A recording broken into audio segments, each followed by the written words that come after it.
And what is going on, everybody? Welcome to Xbox Ultimate Podcast. We are back. It's been a while since we've had a regular show. We had PM and the PM on Thursday, and last Monday we had FSP, but we didn't have an XUP last week, and it didn't have any shows this week, too. So it's good to be back, and thanks everybody for being here on Friday night, because it's a good time to be an Xbox gamer. It's a good time to be a gamer in general, but there's a lot of things happening right now and a lot of things to look forward to coming soon in this year that was supposedly such a bad year. It's just so interesting how we talked about this numerous times. How should people kind of wait till the year's up to kind of judge everything for what they are? But a lot of people are excited about gaming right now again, and it's good to see that. But thanks to everybody for being here in the chat. You guys rock, and let's have a fun show tonight. Well, should have, I think Pong is going to be here coming through in a little while. Psycho's not going to be able to be here tonight because he's got to close and then open again. You know, the working man can't. Psycho graces us with his presence when he's available. But Jasper is here tonight, in his new digs in Colorado. And yeah, it's good to have you here, Jasper. Thanks for being here, man. What's up? Yeah, I'm in an undisclosed location in Colorado, coming from with hotspot connection. So don't know how great it's going to sound or be, but I'm trying. Yeah, it was funny. You were telling me, like, you said, "Hey, I would like to get my internet set up," and they're like, "We're busy. Maybe we can get to you in January." I was like, "Wow!" Did you tell them you're a service member? You know, just throw that on them. Say like, yeah, I mean they know security because reasons. they have to. Well, I was going to say they know because I'm clearly living on base. So they're like, right, yeah, that kind of sucks. But anyway, the hotspot seems to be fine so far. But we'll use all your bandwidth so you can't play any online games. That's all right. I got Dragon Age downloaded. Right on. And Metaphor ReFantasia. Yeah, those are time meters, right? So you're good to go. Hey Fuzz, what's up, man? How you doing?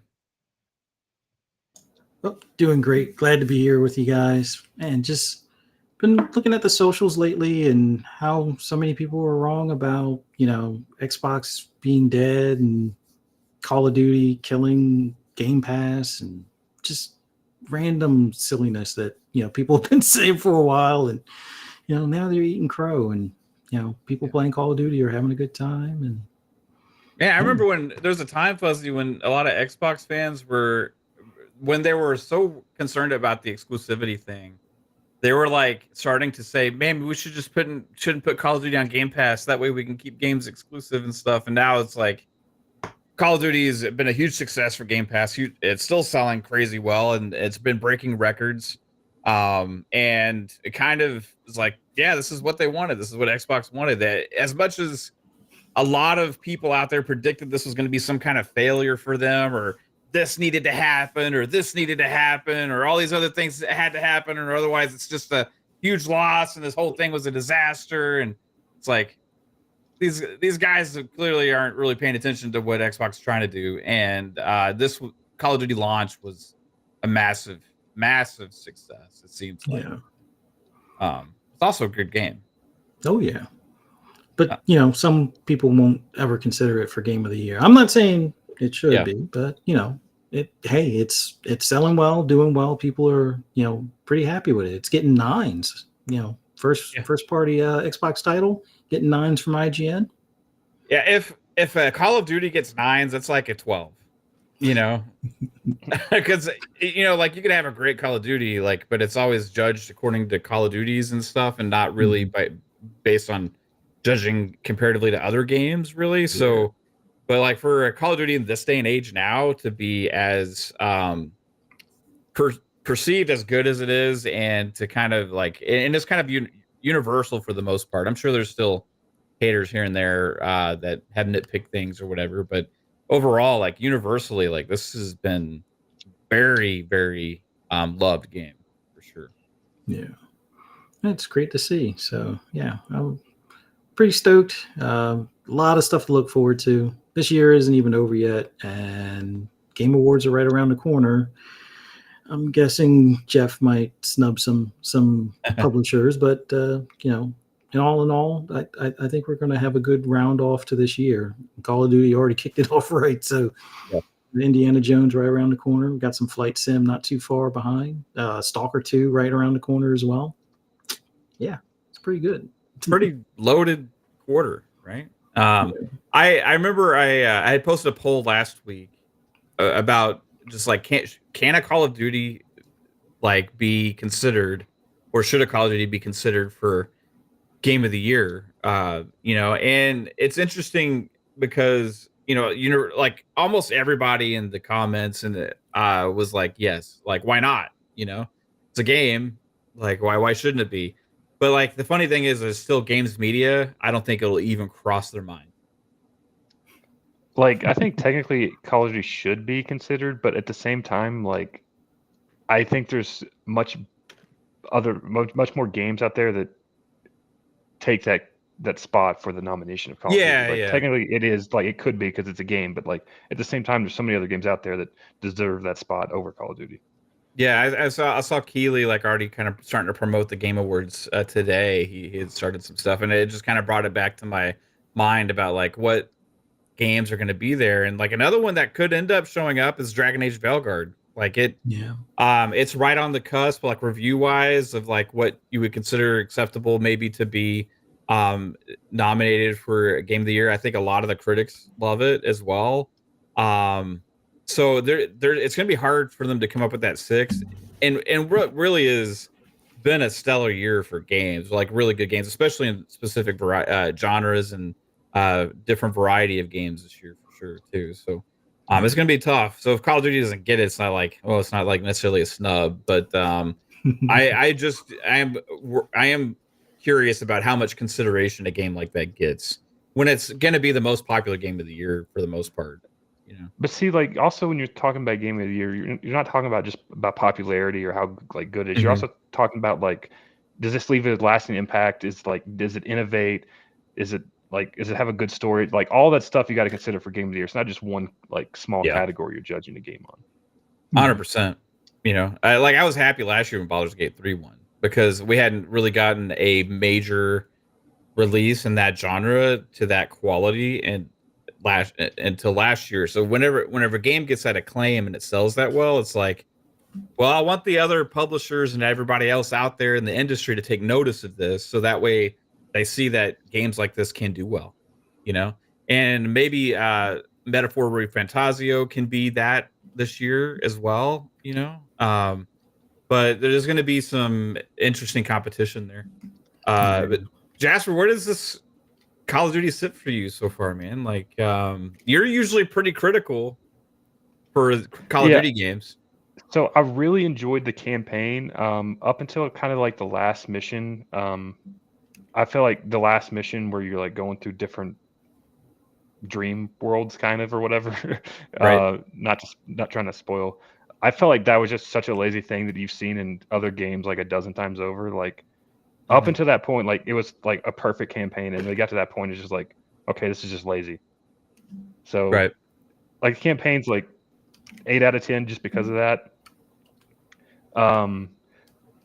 The zombies, I really like the zombies because it's round based and the maps are small and it's kind of more, it has that classic zombies feel. So zombies is perfect right now. Multiplayer is kind of been going back and forth. Like the more you get into it, there are some more nitpicky things you can see with like the way the perk systems work, where it gives everyone wall hacks if you run the blue perks.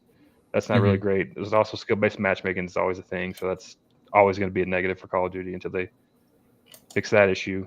But overall, it's a good Call of Duty. Is it a great Call of Duty?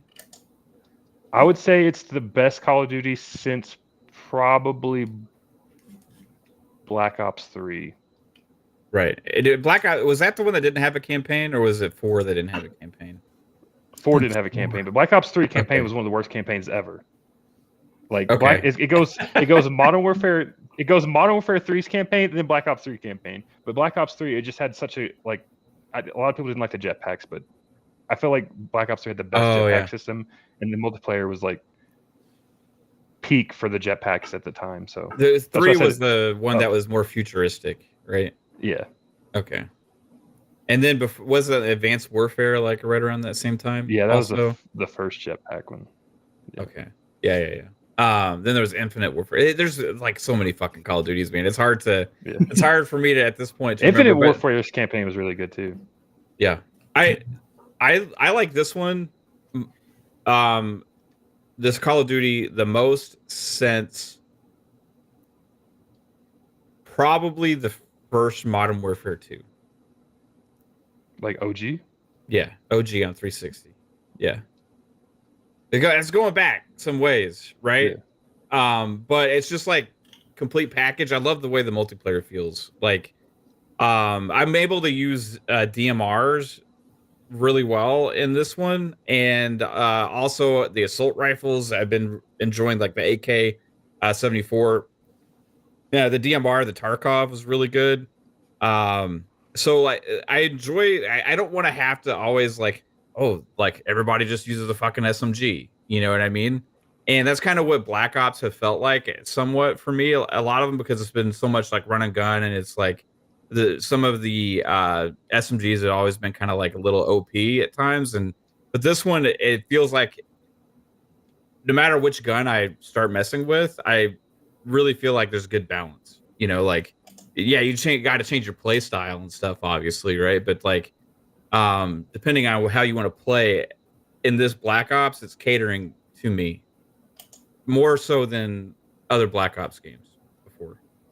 So that's what I'm liking about the multiplayer campaign. I'm still playing it, and I'm doing like a mission here and there so far, so I'm still pretty early on.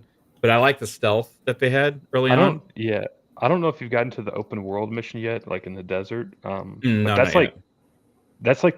that's how Call of Duty needs to do open world missions. Like that's why I hated Modern Warfare 3's open world missions, because it just felt like a tack on. It was lazy. It was just like they used the Warzone map and they threw some like random objectives in there. The way they designed the open world mission in Black Ops 6, that's the way they need to go forward to do it. It's like perfect.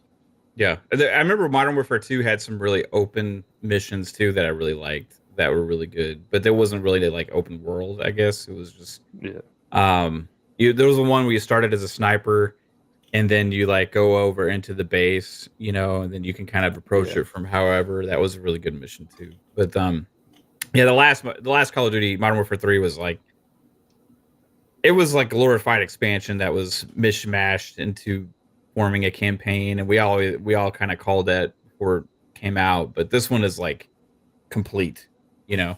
Yeah, it just feels real complete. Have you had a chance to dive into it yet, Fuzz?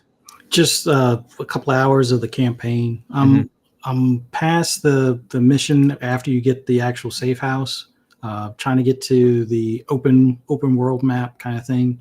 But because of the holiday that just passed, I decided to dive back into a game that I played on console for a bit, but I wanted to revisit Prey.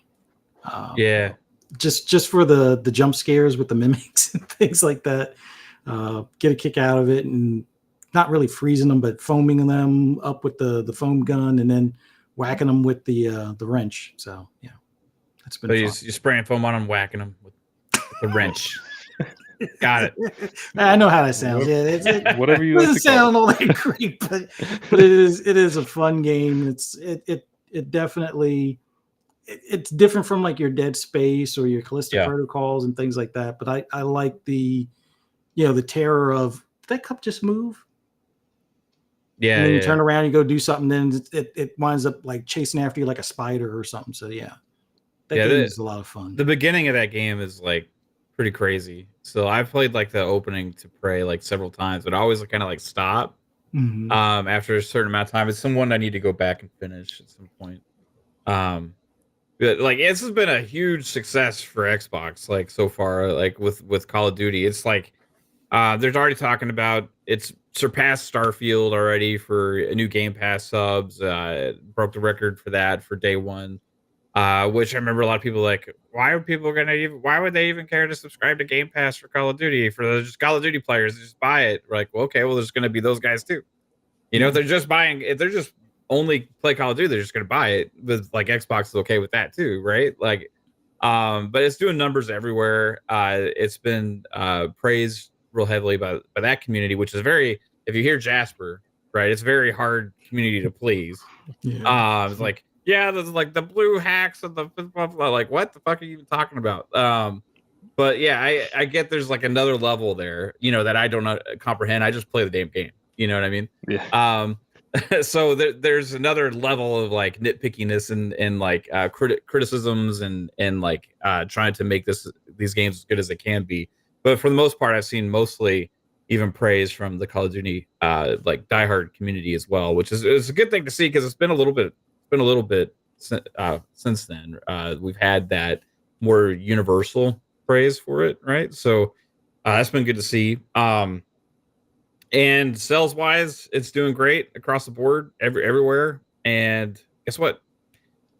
Now the conversation has gone to, I've seen people saying, "Oh, Xbox fans can't celebrate Microsoft making money," right? Or like, it's like, I think people are just happy that the game is good and celebrating the success of it.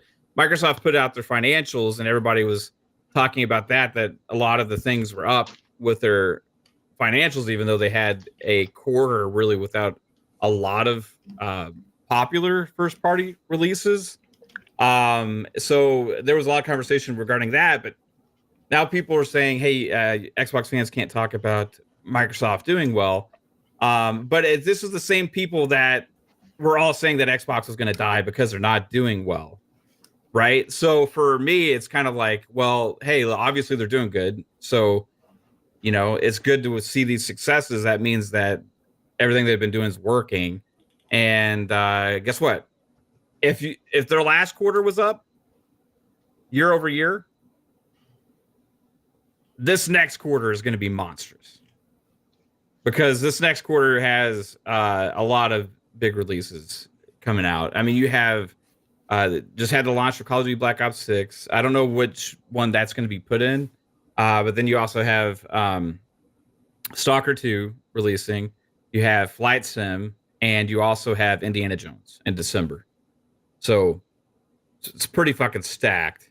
And I think each one of those games is going to keep kind of engaging the fans and give people things to look forward to. I've seen more positivity this month just around Call of Duty, which is a game we get every year about Xbox than I have all year, really. So, and this is just starting.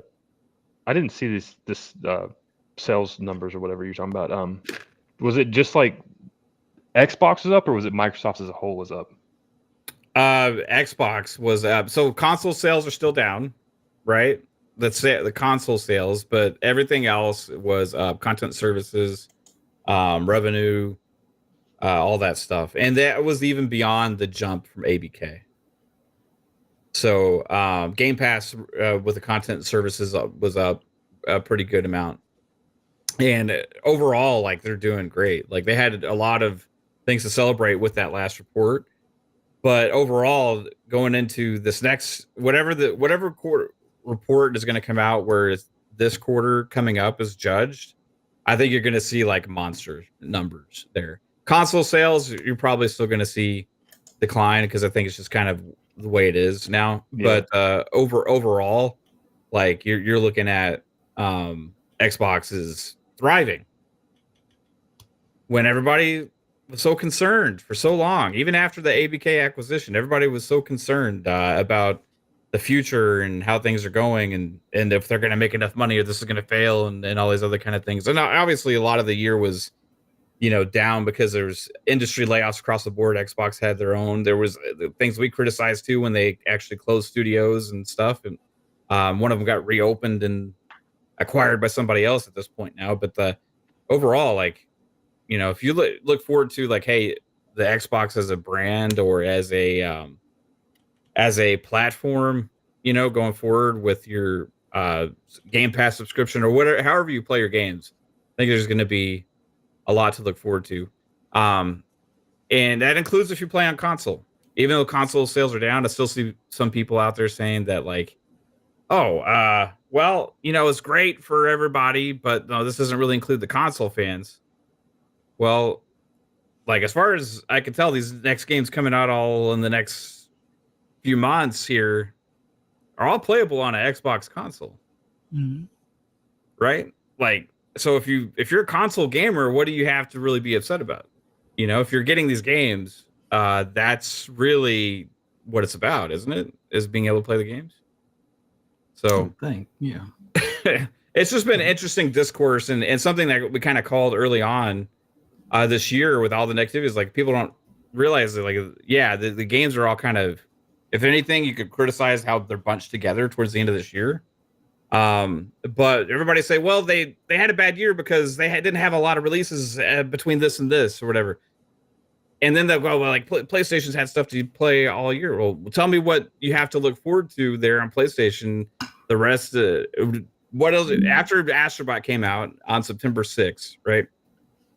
What else that month did you have to look forward to? What else is this month do you have to look forward to? And also next month and December. Well, there was Silent Hill 2. I'll give him that for that one as well, right? But yeah, there's like going forward. I don't know what the next big PlayStation game is, right? When is the next big first party or exclusive big PlayStation game everybody's excited about? So like all those arguments that people are making about droughts and all this kind of stuff happens every fucking year, man.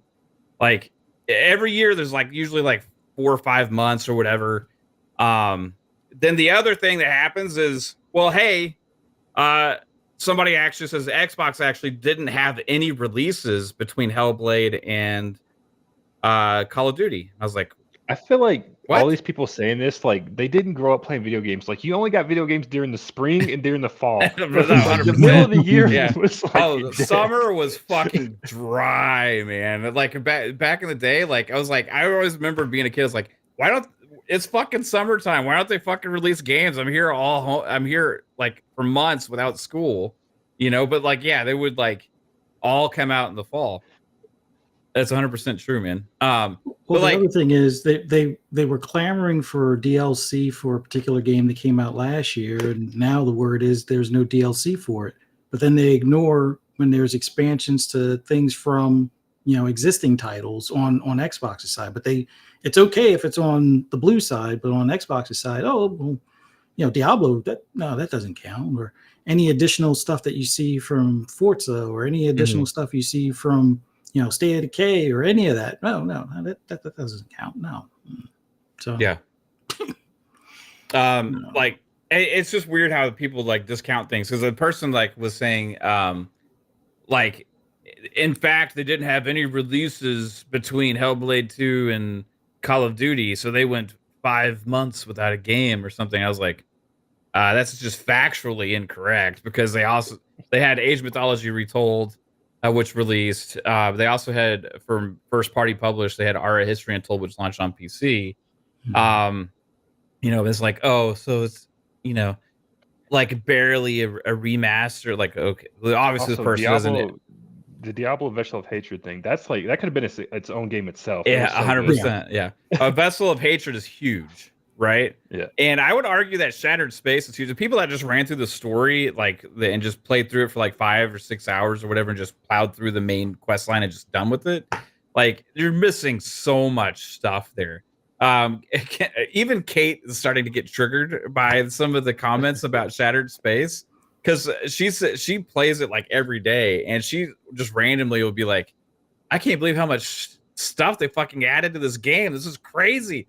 And she'll just sit there. She's been playing that every fucking day for like the last couple weeks, just for hours on end, getting lost in it. And she's like, I'm just lost in this game. It's like so much stuff to do now. It's like, oh my god, I'm like actually doing the missions and stuff. And like, it's crazy how much stuff they add. I'm like, yeah, it is crazy. But like, it kind of goes to show what the what a couple of reviews or a couple of people's thoughts are on a game. Right, how that just kind of comes out there to all of a sudden to kind of become like this perceived reality. It's like, but if you look at the year, we got Hellblade 2, right? You got Shattered Space, you got Diablo Vessel of Hatred, you got Black Ops 6, we got Age of Mythology Retold, we got Ara History Untold, you got Stalker 2 coming around the corner, which I know is not first party, but it's a Game Pass day and date that's exclusive. So for all these people that say exclusives are all that matter, well, there you go. It's exclusive, at least for the time being, for as long as we know. And then after that, you also have Flight Sim, which you best believe that's going to do fairly well also, and then you also have Indiana Jones coming around the corner. Like, I don't know about anybody else think that's a pretty damn decent year for any first party platform holder. Like I saw this year. I saw this coming like the whole year, and I was like, why is everybody like bitching? Like, do they not know that these games are fucking actually coming? Right? Like, and now we're here for this fourth quarter, and you see the mentality of everybody kind of flipping like a switch. I mean, technically, you could also count like Sea of Thieves and that coming out to like PlayStation and stuff.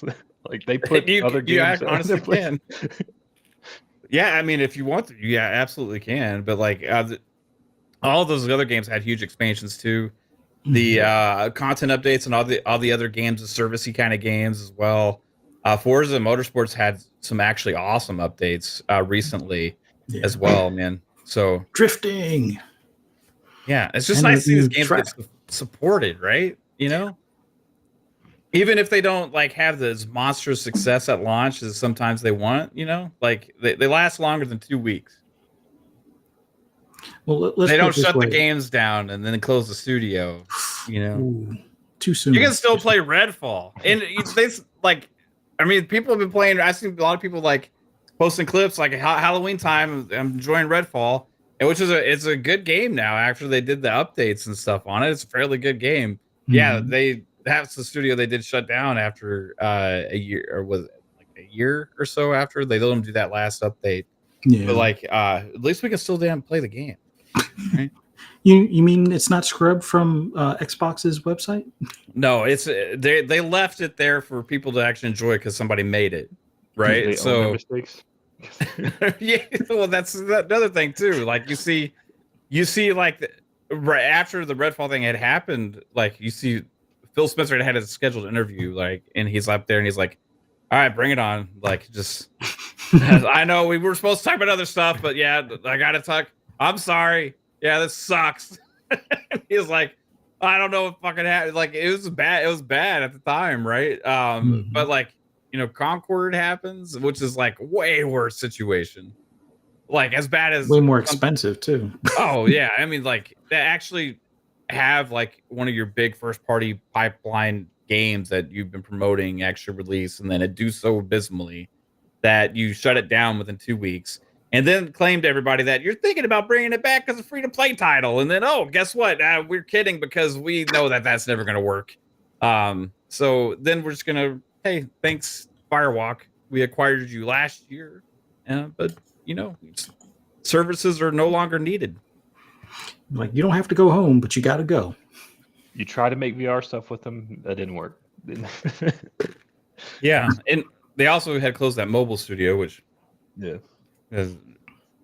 Anyway, it's a thing that happens, and it sucks when these studios get shut down, right? Like, but like it's weird that like PlayStation isn't getting the criticism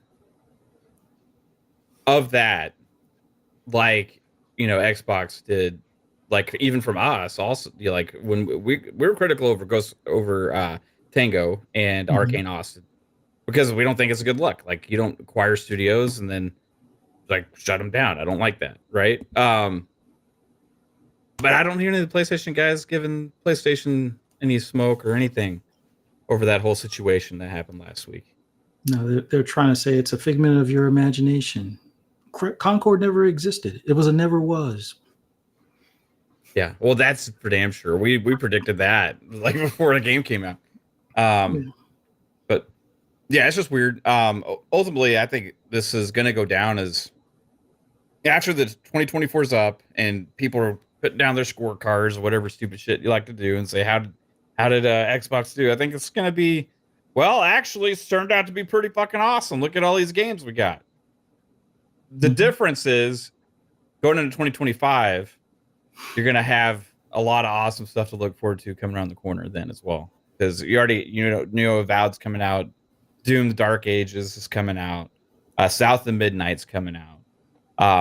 Fable, if one gets pushed back, it'll probably be Fable, but like they said 2025, so I'm holding them to it on that right now. But overall, yeah, they're hitting their stride, man. So happy to be a Game Pass subscriber for anybody that says there's nothing to play. Oh yeah.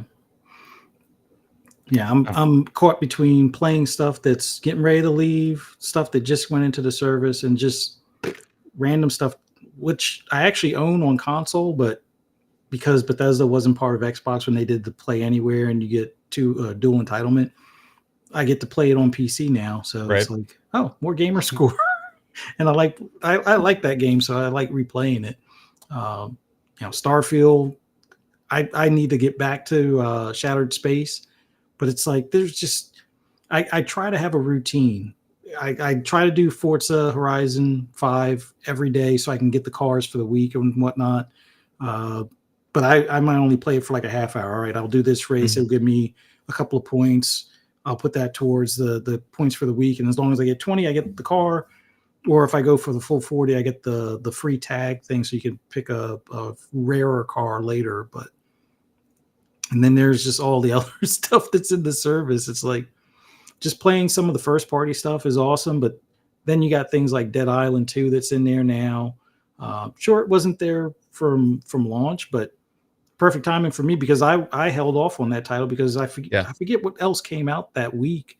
But it was like I have no time to play that. So if I buy it now, it's just going to sit in my backlog, collect dust, and then by the time I get around to playing it, it'll probably be in the service. Well, turns out it's in the service now. So yeah, it's awesome. And I still don't understand why people have like this animosity towards Game Pass. Like I get it if the price of the service isn't for you, that's fine. I can see unsubscribing and then resubscribing when things more interest you come up. But don't be the one complaining about the dollar deal going away. Oh, this must be a tragic end because they're getting rid. No, it's called reality. Like most stores aren't going to keep on giving you free samples every day. So at some point, the free sample or the reduced price is going to come off a sale, and you got to pay the full price. It's like they give you a taste. They see you're coming back. All right, price. Here's the official price. You could either pay it or you could walk away. But you're fiending, so that's why you complain for the dollar. But it is what it is. What's funny too is I've seen people that were like had on Twitter, and usually you see this from people that flip flop are always kind of like riding whatever the wave of negativity is at the time, right? And they were like, "Oh yeah, it's just like Game Pass just doesn't have any good games for me. I just don't have anything for me. Yeah, it's just don't see the value. I mean, I spent the $20 a month or whatever, and like it's just nothing there, so I just cancel it, right?" But then like those same people, I've seen them make posts of like, "It was awesome. I bought this game today," and it's like I keep seeing games that were are launching day and date in Game Pass. So like some of these same people, I'm like doing the math in my head. I'm like, okay, so you bought that game, you bought that game, you bought that game, you bought that game. Yep. Like that's $280. Like you could have, those games are also not leaving the service. If you want also the games that they're going to be posting about buying next year as well, like you could just, do whatever you can to get the service if you want and still play those games for less, right? Because you're already also paying for Xbox Live. Yeah. Gold, which is $10, right? So because those games are posting about, some of them like Call of Duty are obviously multiplayer, so $70 if you buy it.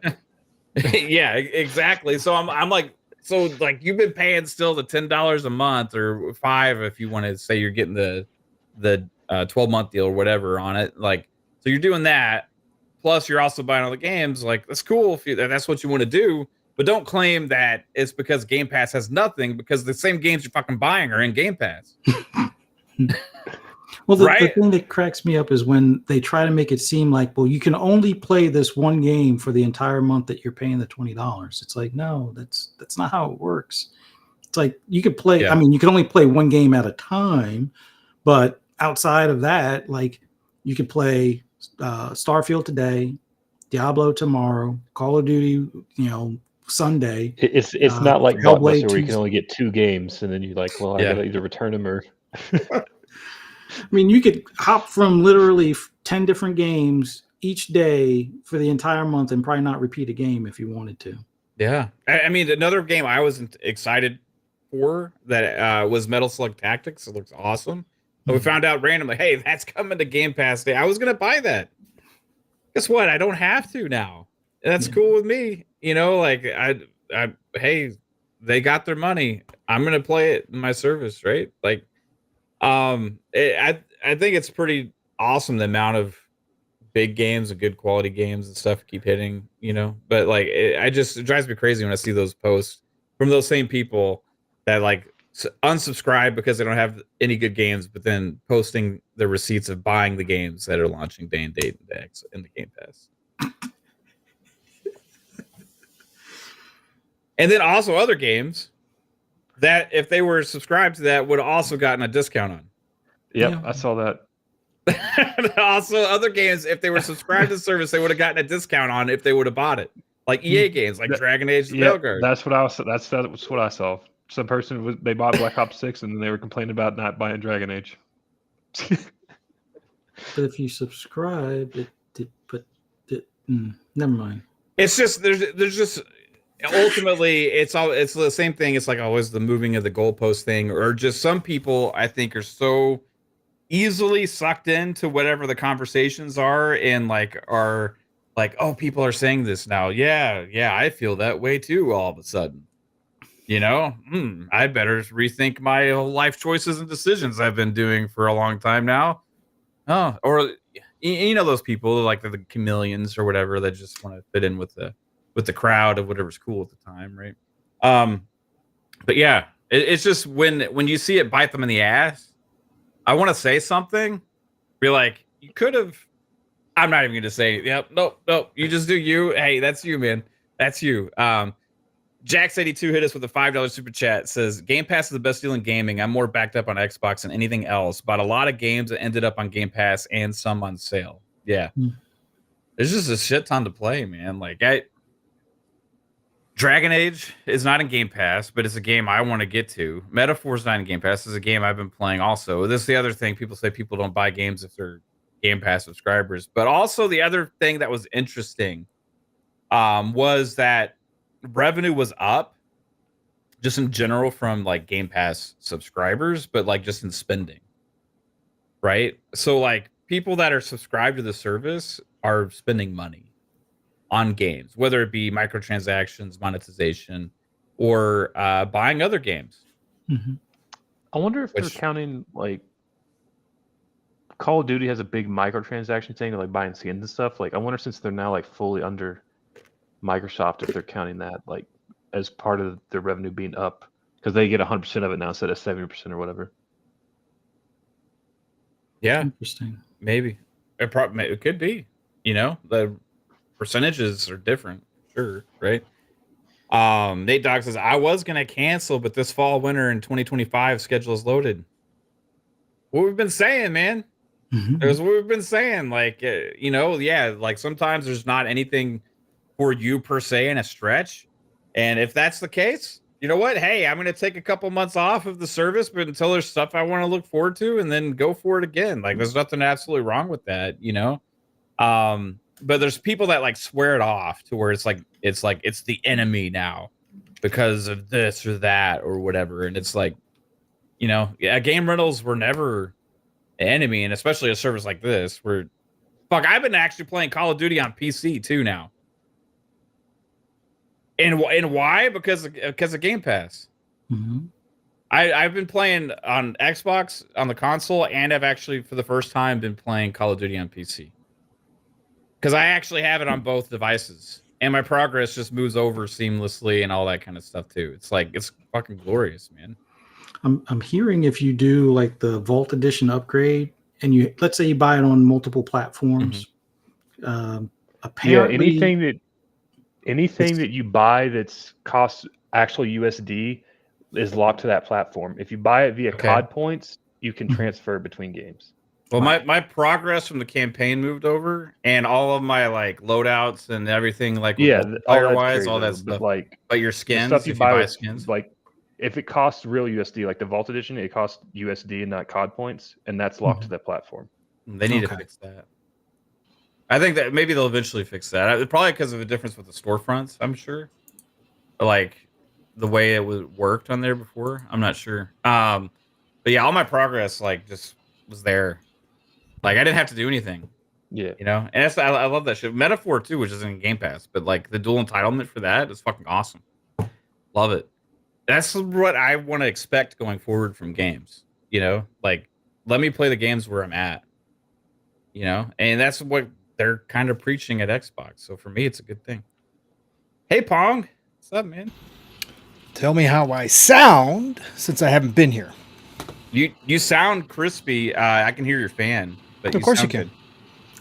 I just don't give a fuck anymore. So sorry, everybody. Welcome, everybody. Glad to be here on a Friday night.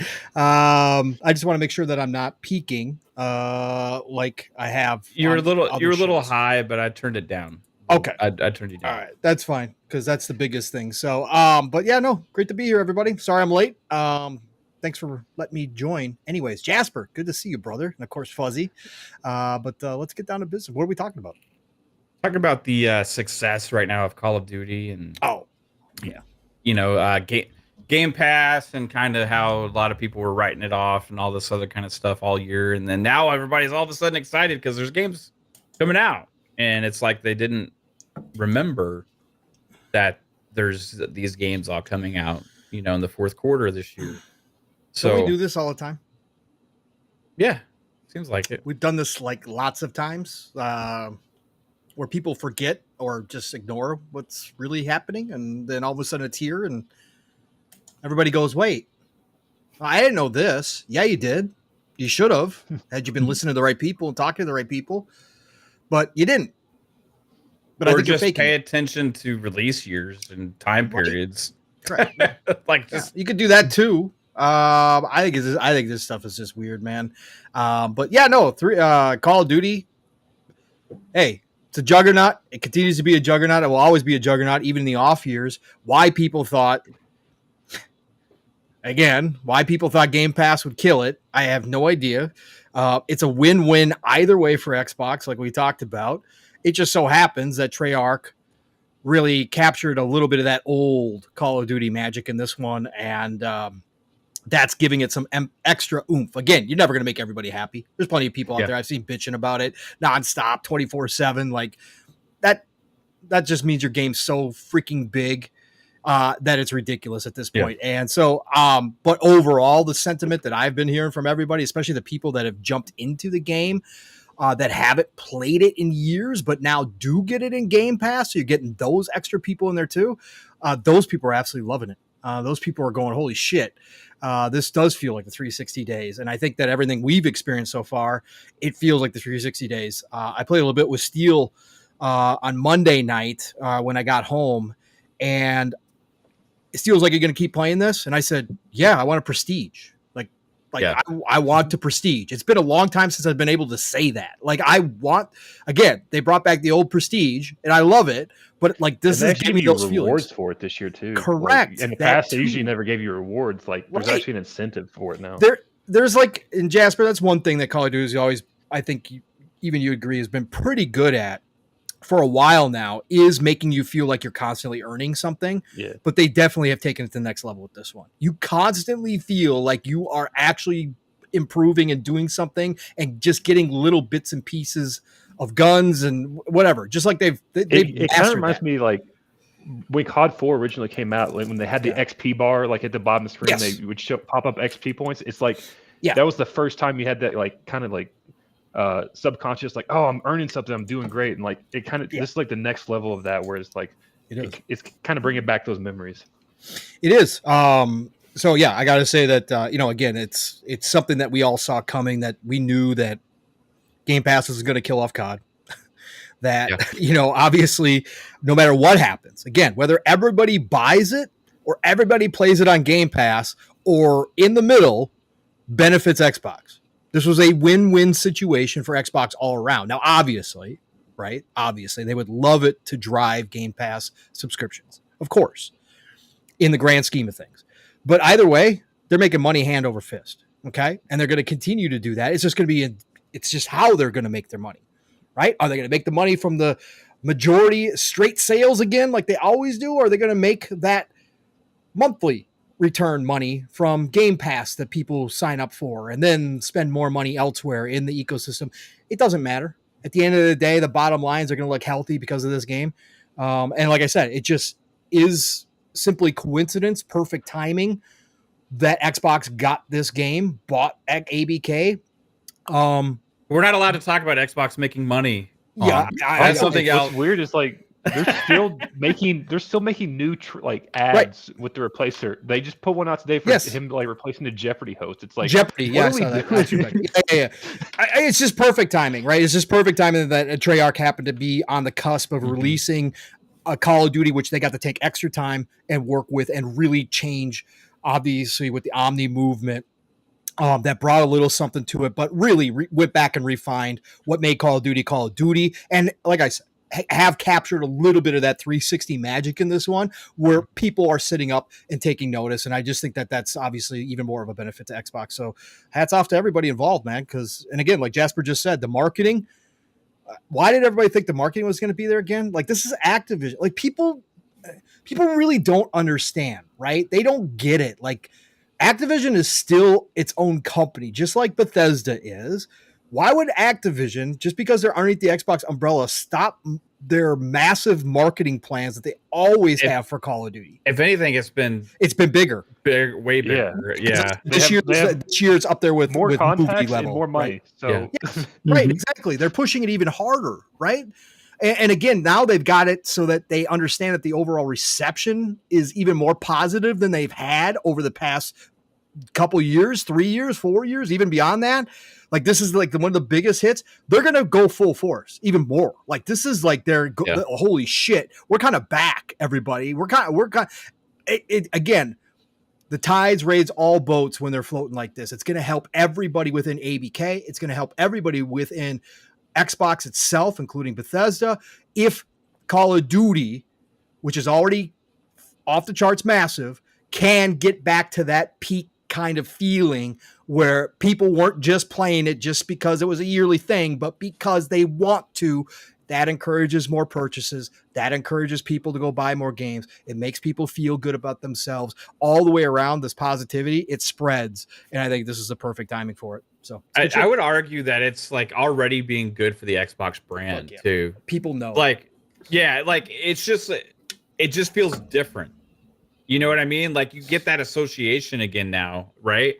And that is, there's like a wave of energy, you know, that like it starts to build up, but then you kind of get this momentum.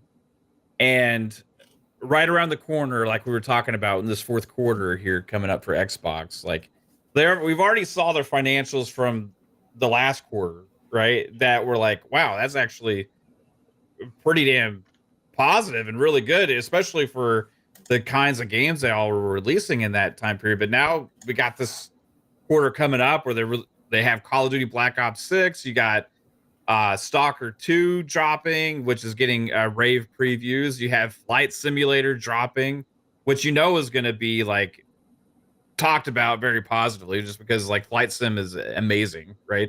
And then you also have Indiana Jones, which it's not just Xbox guys that were raving about from the previews. Yeah, you had your offset like PC gamer, like Ziff Davis bullshit, right?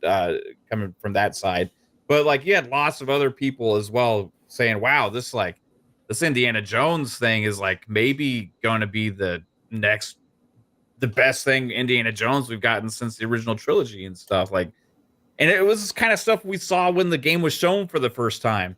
We're like, oh wow, that actually looks really good. Even as first person, I didn't expect that, you know, but like it's captured the energy, like captured the like essence of fucking franchise, you know. And I think that game's going to be a big success. I think it's going to be a big success in general in gaming, but also for Xbox as well. So you just have like big game after big game after big game after big game all launching in a pretty damn short time span. But this is already also coming off the heels, like we talked about before, where you had Hellblade 2 earlier this year. You had Vessel of Hatred launch for Diablo. You had Shattered Space hit for Starfield. You have Age of Mythology Retold. You had Aura History Untold as well. And that doesn't even include the other games that you get into the service of like Game Pass day and date as well, and other big games that used to skip Xbox but are also coming to the platform now. So like when everybody's been all dooming and glooming over like the future of Xbox this year, I'm like, man, you guys just like, and it's been that way this generation for the most part, you know. But like this ABK acquisition happened, the ZeniMax Bethesda acquisition happened, and we're really seeing the fruits of it all starting happening kind of now, right? And then going into 2025 is going to be even better. So pretty damn crazy, you know? Yeah, you may not maybe not all the games are going to be exclusive. But if you're a console gamer and you have an Xbox, or if you're interested in buying an Xbox, you're going to have a shit ton of games to play for a very long time. And I'd argue probably at no better value anywhere. So let it sink in. We'll see how it effectively what happens over the long term. But 2024, I think, will be kind of pretty damn good year for them. Vertigo says console is underperformed, dude. Okay, cool, man. Yeah. Yeah, we've already all talked about that for a long time. Yeah, hardware sales are down, but doesn't mean they're not making consoles. I'm talking about our experience as a gamer actually playing games and looking forward to the games on the devices that we own. And you also have to remember Xbox isn't a console anymore, it's a platform. Yeah. And Satya once again said that they've got more players playing in the Xbox ecosystem than ever before, right? Also broke records for monthly active users. Correct. So again, you can't take out Bethesda, you can't take out ABK. They own them. Too bad, so sad. That's business. So legit numbers. Again, I would be doing it differently, but they're not. And so here we are. The consoles just don't matter as much as they used to. They're not priority number one. Period. Yeah, when this all started happening too, like we had speculated even before this generation a lot that like this could be the like last maybe 2 generations here coming up of like true kind of like consoles and stuff, right? And we're here in the middle of this generation now, looking forward to next. We know they're making consoles, and now everybody's worried about the future of the console market, right? Especially on Xbox. But like we've already all kind of been down that road of speculation before without the doom and gloom about it, you know, about hey, as accessibility keeps evolving, as technology keeps advancing, as the platform and the ecosystem, the cloud, you know, cross buy, all these things that they're doing. Game ownership over the cloud now is happening this month as well, supposedly, according to Sarah Bond. Like all of those kind of things are evolving the ecosystem, right? And is there things that, you know, 10, 15 years ago we couldn't have predicted? But we were speculating about how many more true generations of consoles we were getting before this shit happened. And a lot of us thought maybe 1 or 2. And I think overall we're going to have the next one that they're obviously already working on. But anybody really concerned about beyond that, like, I mean, you're talking about a different world. You're really talking about a different world that we don't even know what it's going to be like. But if I was to guess what it's going to be like 10 years in the future, when we're starting to talk about next gen or whatever could be, we're talking about a world where we are literally being able to play almost every game that we own on pretty much any device that we own. And internet isn't going to be the issue that it is. Like you have Starlink, Amazon's doing their own thing. I think Google's trying to do their own thing. Well, like global internet coverage is now going to be a thing where like you don't just have 10 megabytes or 5 megabytes here. You can get a gig down just from satellites. Yeah. Well, I'll tell you one thing. It's obvious why PlayStation always keeps talking about finding ways to evolve past their console platform and bring games to more people, right? The recent statements as well. It's really what the future of gaming is like, and it's just whether you like it or not, like technology is something that advances, right? And technology is the driving factor of all of this. And once it became possible for these companies to have AAA or bigger type gaming experiences across other devices that also the younger generations are more used to playing on, that's just where it was going to go. So what do I have more faith in? When I purchase a game or if I'm in a subscription service, what do I have more faith in? Somebody that's embracing that future and allowing me to access my games in all these different places and actually has a vision for that and is ahead of the game on it? Or somebody that's kind of stuck in the past and trying to tiptoe into it and doesn't really know how to do it and gonna eventually get there, but 5 or 6 years later? I'm gonna go where I know I can play my games. And that's when everybody was doom and glooming over like the digital libraries and all that stuff. I'm like, man, I have more faith in the Xbox ecosystem and game ownership than I do anybody. They're the only ones talking about forward compatibility. They're the only ones that have even said that damn word. Remember, like, we've talked about it on this podcast before, how forward compatibility is just as important as backwards, right? The only platform holder I have ever even heard mention the word forward compatibility is Xbox. Let that sink in. What's the only platform you can actually play all your games natively right now, and that they keep updating all of the old games still? Like, just think about it. What were you saying, Pong? Hold on for a second. I'm going to find it here for a second. Hold on. Yeah. We don't even know if the fucking Switch 2 is going to be backwards compatible. It better be. Like, I know, it's like, it better be. But like, if it's not, people are like, it's a true console generation. I'll just buy The Legend of Zelda Wind Waker again for the 5th time on the new platform. Available for 3 months only.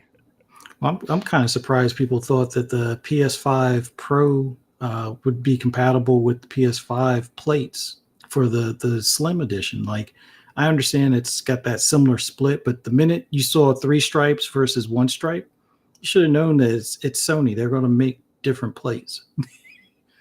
So I'm just amazed that people were like, "Oh yeah, I'll be able to carry over my Spider-Man plate." No, you won't. No, this is Sony. If it was Xbox, you probably could have, but that's Sony. It's completely unacceptable that they did that, especially since the bottom 2 are in the same exact spot. Mm-hmm. But it's Sony. I know. Well, something that did fly underneath the radar, kind of on the same topic here, Mav. Speaking of 2, you were just talking about, Xbox already talked about the future, right? Obviously. I don't know why this didn't get more conversation. Like, I just saw it today, but it came out yesterday. But Hideki Nishino, the other CEO of PlayStation, right next to Herman Hulse. Yeah. He had an interview. Speaking to Variety, Nishino said that he was happy to see the most engaged gaming users are interested in the PS5 Pro and shared his belief that new users will grab the PS5 Pro as well. We design everything with having one ahead in our mind, added Nishino.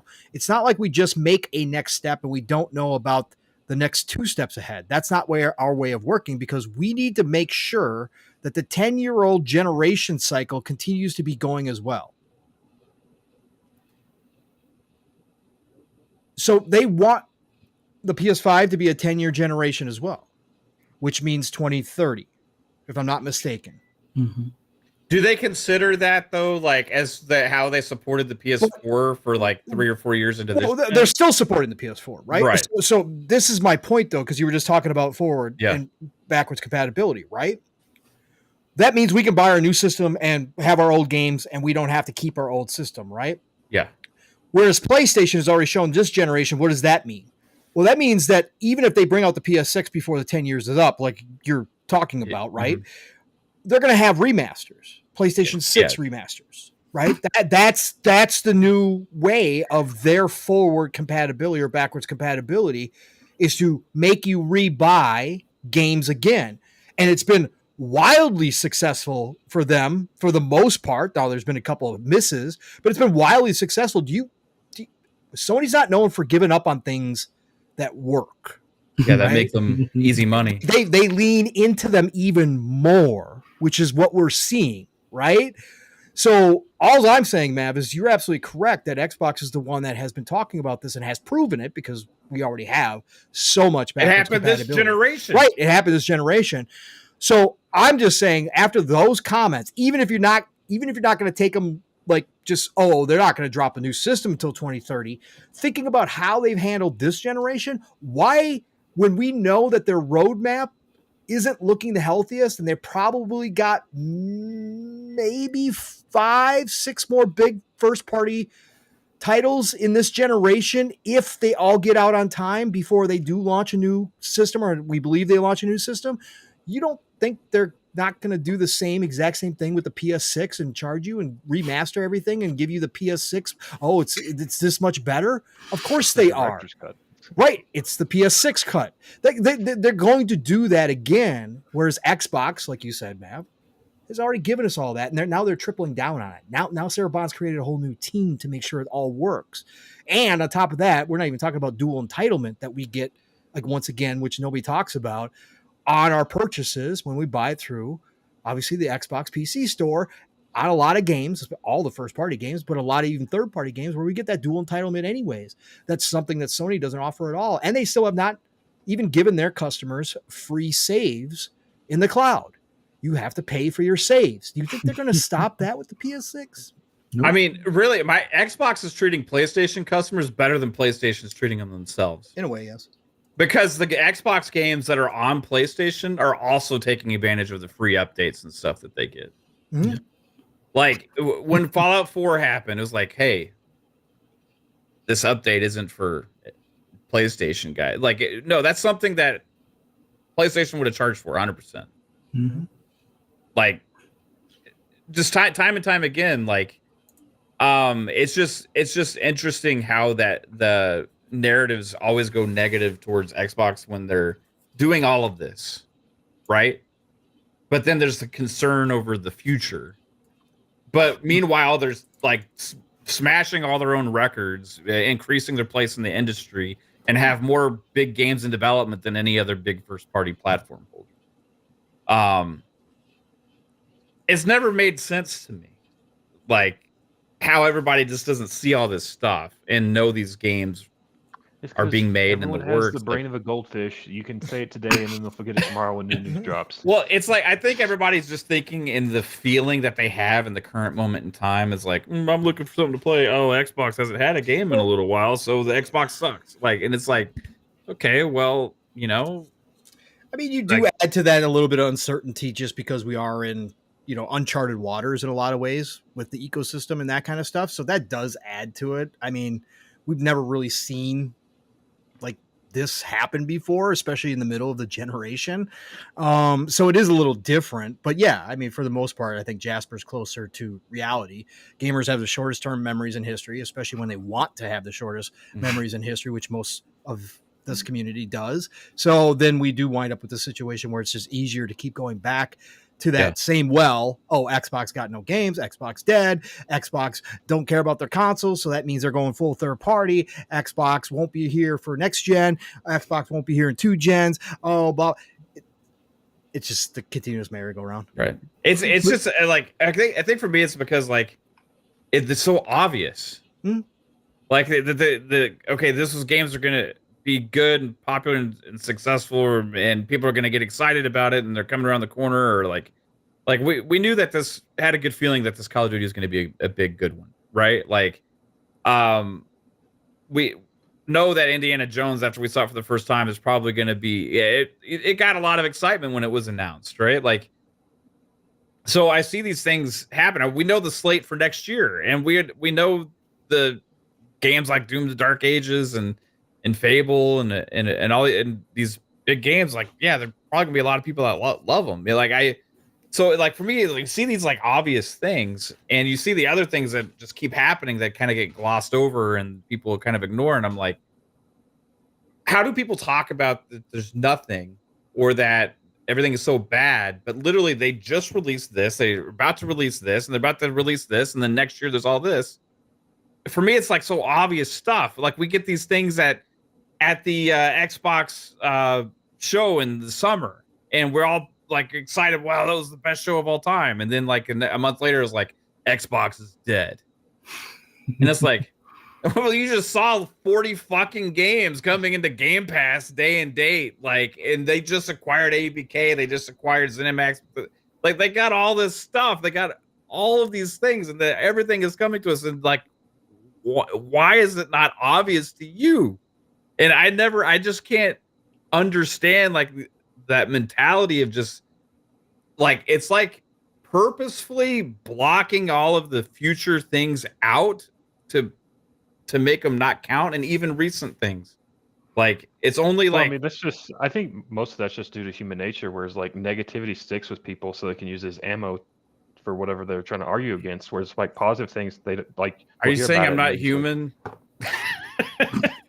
No, I'm saying that the people. I'm just kidding. Yeah, but it's also like there's a lot of it's either disingenuous people or people that just don't really have that passion or they care about the gaming industry that much, where like they'll just hear that one thing and they're like, oh, okay, whatever, I'll play that, and then they forget about it. Yeah. You have those two people, the disingenuous or the I just don't really give a shit until it's something I give a shit about. I just think a lot of them have blinders on, because it's almost like they keep projecting to Xbox not having games, but yet they're not asking the questions of their own preferred platform. Where's the roadmap? Like, I own a PS5 and I still don't have an idea what the roadmap is. I know they revealed Wolverine a while ago. Venom is kind of a question mark. Ghost of Yotai is definitely a thing. We got that now, but what's Sony Santa Monica next thing? Is it just going to be a remaster of the earlier God of Wars, or is it something different? Same thing with Naughty Dog. Since you canceled Factions, well, is it going to just be The Last of Us 3? Is it going to be the finale? We assume, there's going to be a Horizon 3, but is that going to be this generation, or is it going to be next generation? I mean, with the way Pong was talking about, like with a PS6, it would almost make sense for them to quickly throw, Horizon 3 at the tail end of this generation, so that way they could sell you the trilogy, the remastered trilogy for the PS6, or possibly the same thing with The Last of Us. So yeah, you'll get a Last of Us 3, you'll get a Horizon 3, whatever they'll call that, and then you'll have to rebuy it again. Well, you don't have to, but you'll be tempted to rebuy it again for the launch of the PS6. So it's like, I would like to hear more from them on what their, near future plans are. Like, is Housemarque making another game this generation, or are they already working on next generation's game?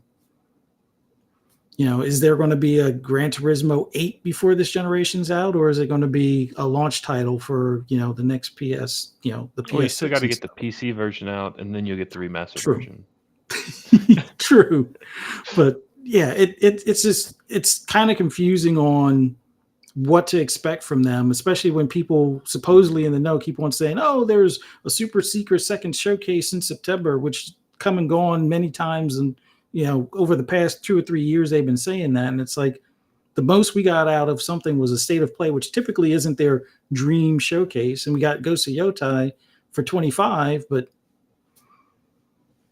that's it. And, internal rumors is Wolverine delayed? I mean, did that leak actually hurt them enough where, the criticism, they're like, oh yeah, let's redo some stuff. It was like they changed directors or something on that?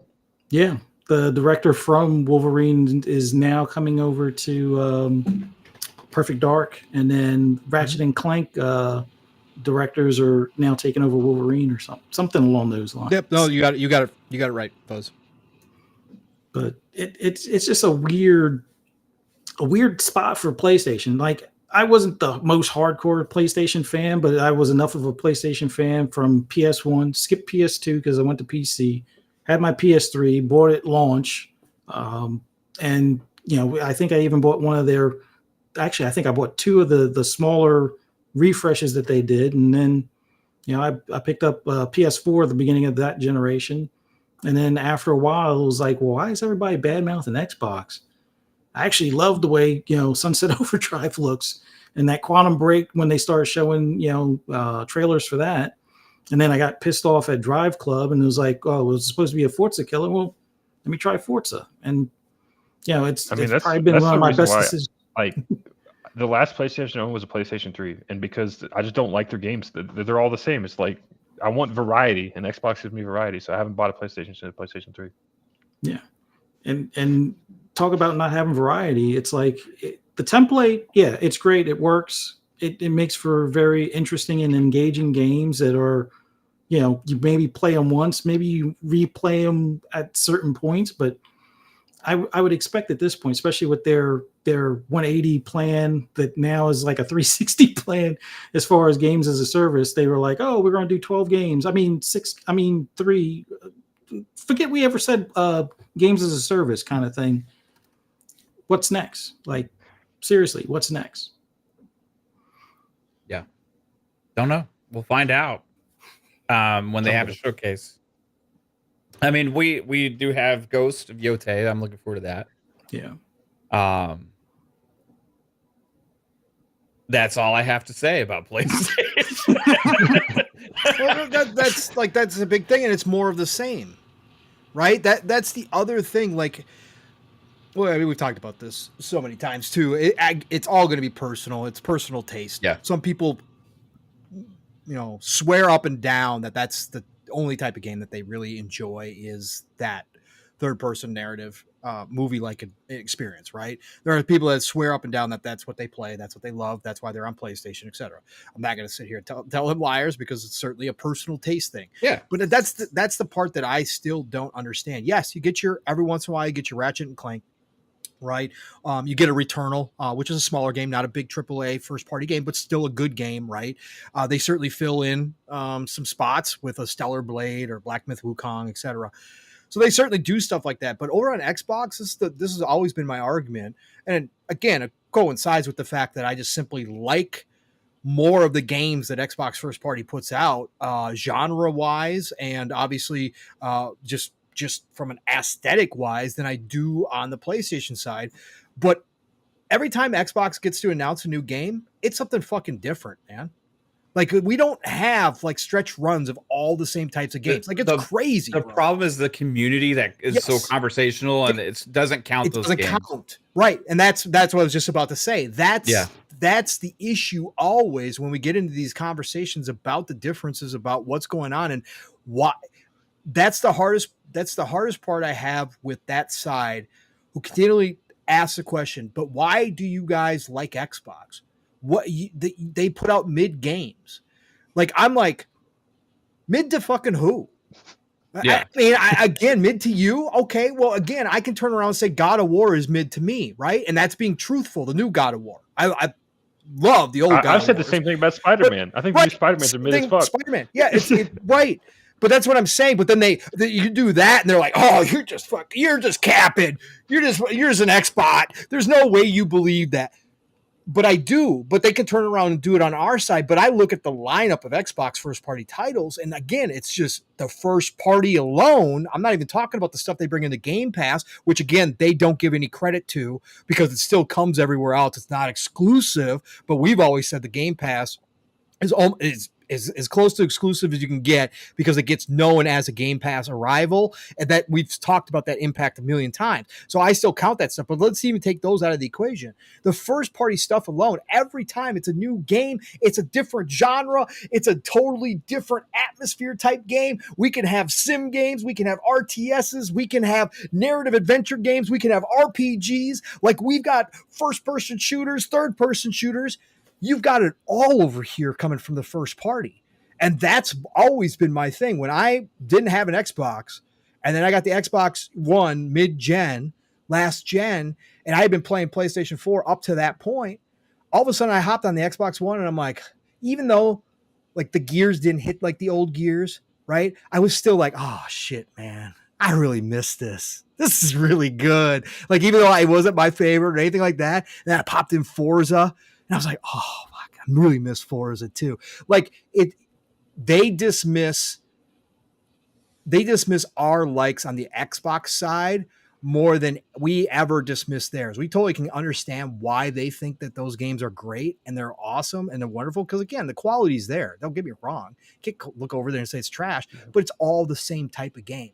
I look at the Xbox side and go, fuck, man, we got everything. Well, I've noticed also this gen, and especially like this year, even a lot of the big Xbox guys are dismissing those games also. Right. Because they're not cool to talk about, Mav.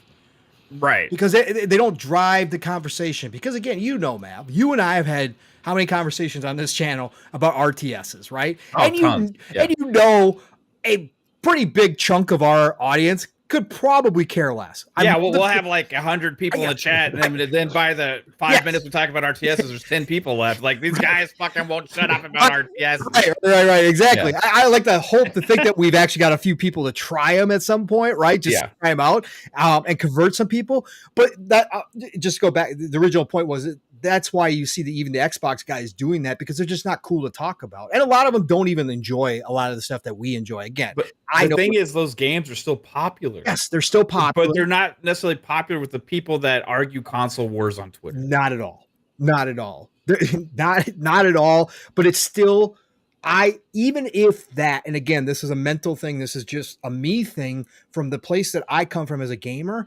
Even the stuff that I don't like, I can still look over at and say, damn, I appreciate that for what they're trying to do, or that they created that game. So when I look at that stuff, I don't understand how they can just say it doesn't count for anything. Because like you said, Matt, there is big groups of people who play these games, even if they aren't high profile, even if they aren't the most watched games or anything like that. They still are a part of the ecosystem. So when people ask, why are you so favorable towards Xbox, or why do you like Xbox so much, that can't be dismissed. Like, that is a large group of gamers, and you'd love to believe, if you're on the opposite side, that do enjoy a variety of games, including the ones that a lot of people just aren't going to think are cool or premium experiences or whatever, but they are, and they all add value, and that's why a lot of us like Xbox so much. And that's why we like, talk. If you would have asked me like 6 years ago, like I would have said the Age of Empires franchise was dead. Like, I never thought it was coming back. And then Xbox is like, oh yeah, we're just going to remake them all and make new ones. Yep.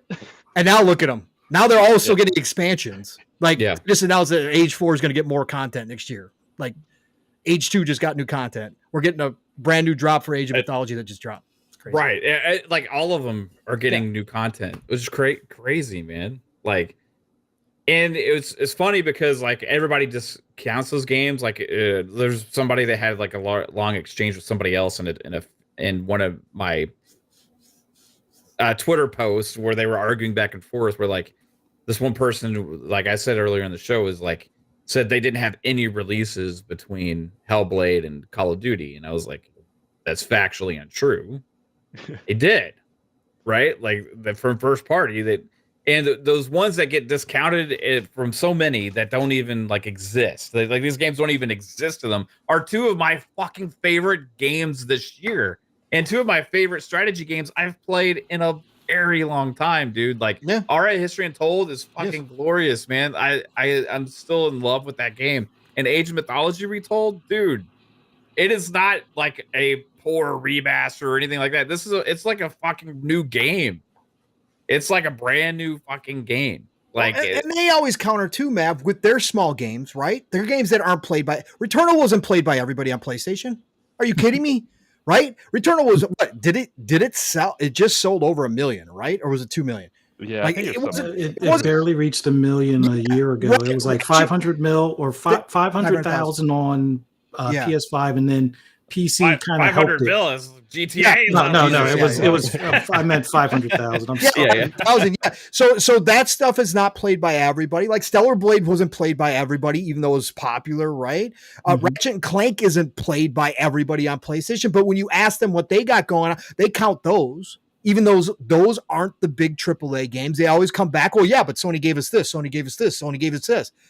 Well, okay, great. But then why do you dismiss these types of games when you guys count those games? And again, this is stupid. It's tit for tat. It's console war bullshit at the end of the day. But these are the conversations that drive a lot of things. And these are also conversations that the mainstream journalists don't have, because they also do this thing. They also dismiss the titles that Xbox has coming out. They always, seemingly, when they list off games that Xbox has coming, they always forget a flight sim, They always forget an Age of Empire that's coming, even though those are first-party titles, right? They always seem to forget that. And then when they talk about the games that Xbox has had for the year, they always wind up skipping one or two of the small games as well. It is this constant. Again, that's why I say there is an Xbox tax, whether you guys want to believe it or not. It's just whether subconscious or conscious, this is the type of difference in conversations that happen, not just in the community, but in the wider mainstream journalistic side as well, that I think is very weird, like Mav's saying, that is very strange and odd why they don't count those types of games, just because not everybody thinks of them as big games, but they're still first-party games. They still pumped a lot of time and money. They have some of the best developers in the world on Flight Sim and Age of Empires. Some of the best developers in the world. How many hours can somebody pour into an Aura or an Age of Mythology over something like a God of War? Right. I mean, it's really like, what's the bigger game? And you talk about scope and size and the amount of playability and how many hours you can put into it. Production value, graphics, and as far as telling a narrative story, one is one kind, but another game is still a big game. It's just, I don't have the stats, but I would assume that there's more hours played for like Age of Mythology or like God of War. Yeah, it's like the History Channel versus HBO. Yeah. That's when it comes to this. You know what I'm saying? Yeah, you get great, fantastic. I mean, Jasper and I don't know, maybe Fuzzy too, would love to sit down and watch the History Channel. Like, I know that. I know three of us are history buffs. Mav, I don't know. You probably choose HBO depending on what was on. What? You don't know at all, man. Okay. All right. I'll throw you in your bed. So, but there's a huge group. History Channel is extremely popular. You could sit down and watch a 5-hour documentary on World War II. We'll just take an easy one. World War II, right? Yeah. Get valuable information, all that kind of stuff. But does it get the glamour and the glitz that the latest and greatest that dropped digitally from the movie theaters into HBO does? No, of course fucking not. But does it still exist? It's still got a huge fan base? Absolutely it does, right? But it's just not talked about the same. But here in this industry, you think it would be, because everybody preaches that all games are miracles and that we even get them as a miracle, right? Which, again, I think this is over the top dramatic from some of these people. But I'm saying, right, that this is what they say about all these games, right? And they're always shouting at, go play more indie games, go play more AA games. But then they dismiss real first-party games from Xbox like they just don't count because they're in a different genre. That it is an awfully weird thing to see happen constantly. It's a consistent basis. So yeah, I don't know. For me, it's like the two more recent examples for me would be, look at like the praise that, even though it was, I wouldn't say a flop, but it wasn't as well received, was Days Gone on PlayStation. It barely reached 10 million. I think it's at 10 million now at this point, but it was always looked upon as being less successful than the Horizon series, which just barely eked it out when you consider like the pack-ins and things like that. But yet nobody really talks about State of Decay 2, which has had over 10 million players. Like when Xbox looks at like the number of players in a particular game, that one's had 10 million since 2021, and that thing came out in 2019. So within 2 years, it had 10 million players.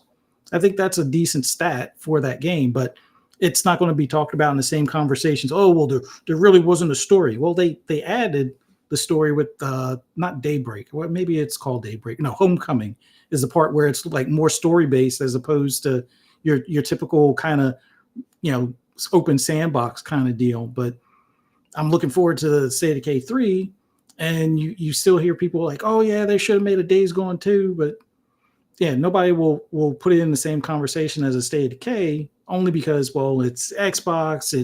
It didn't do as well. Well, how do you know it didn't do as well with 10 million players?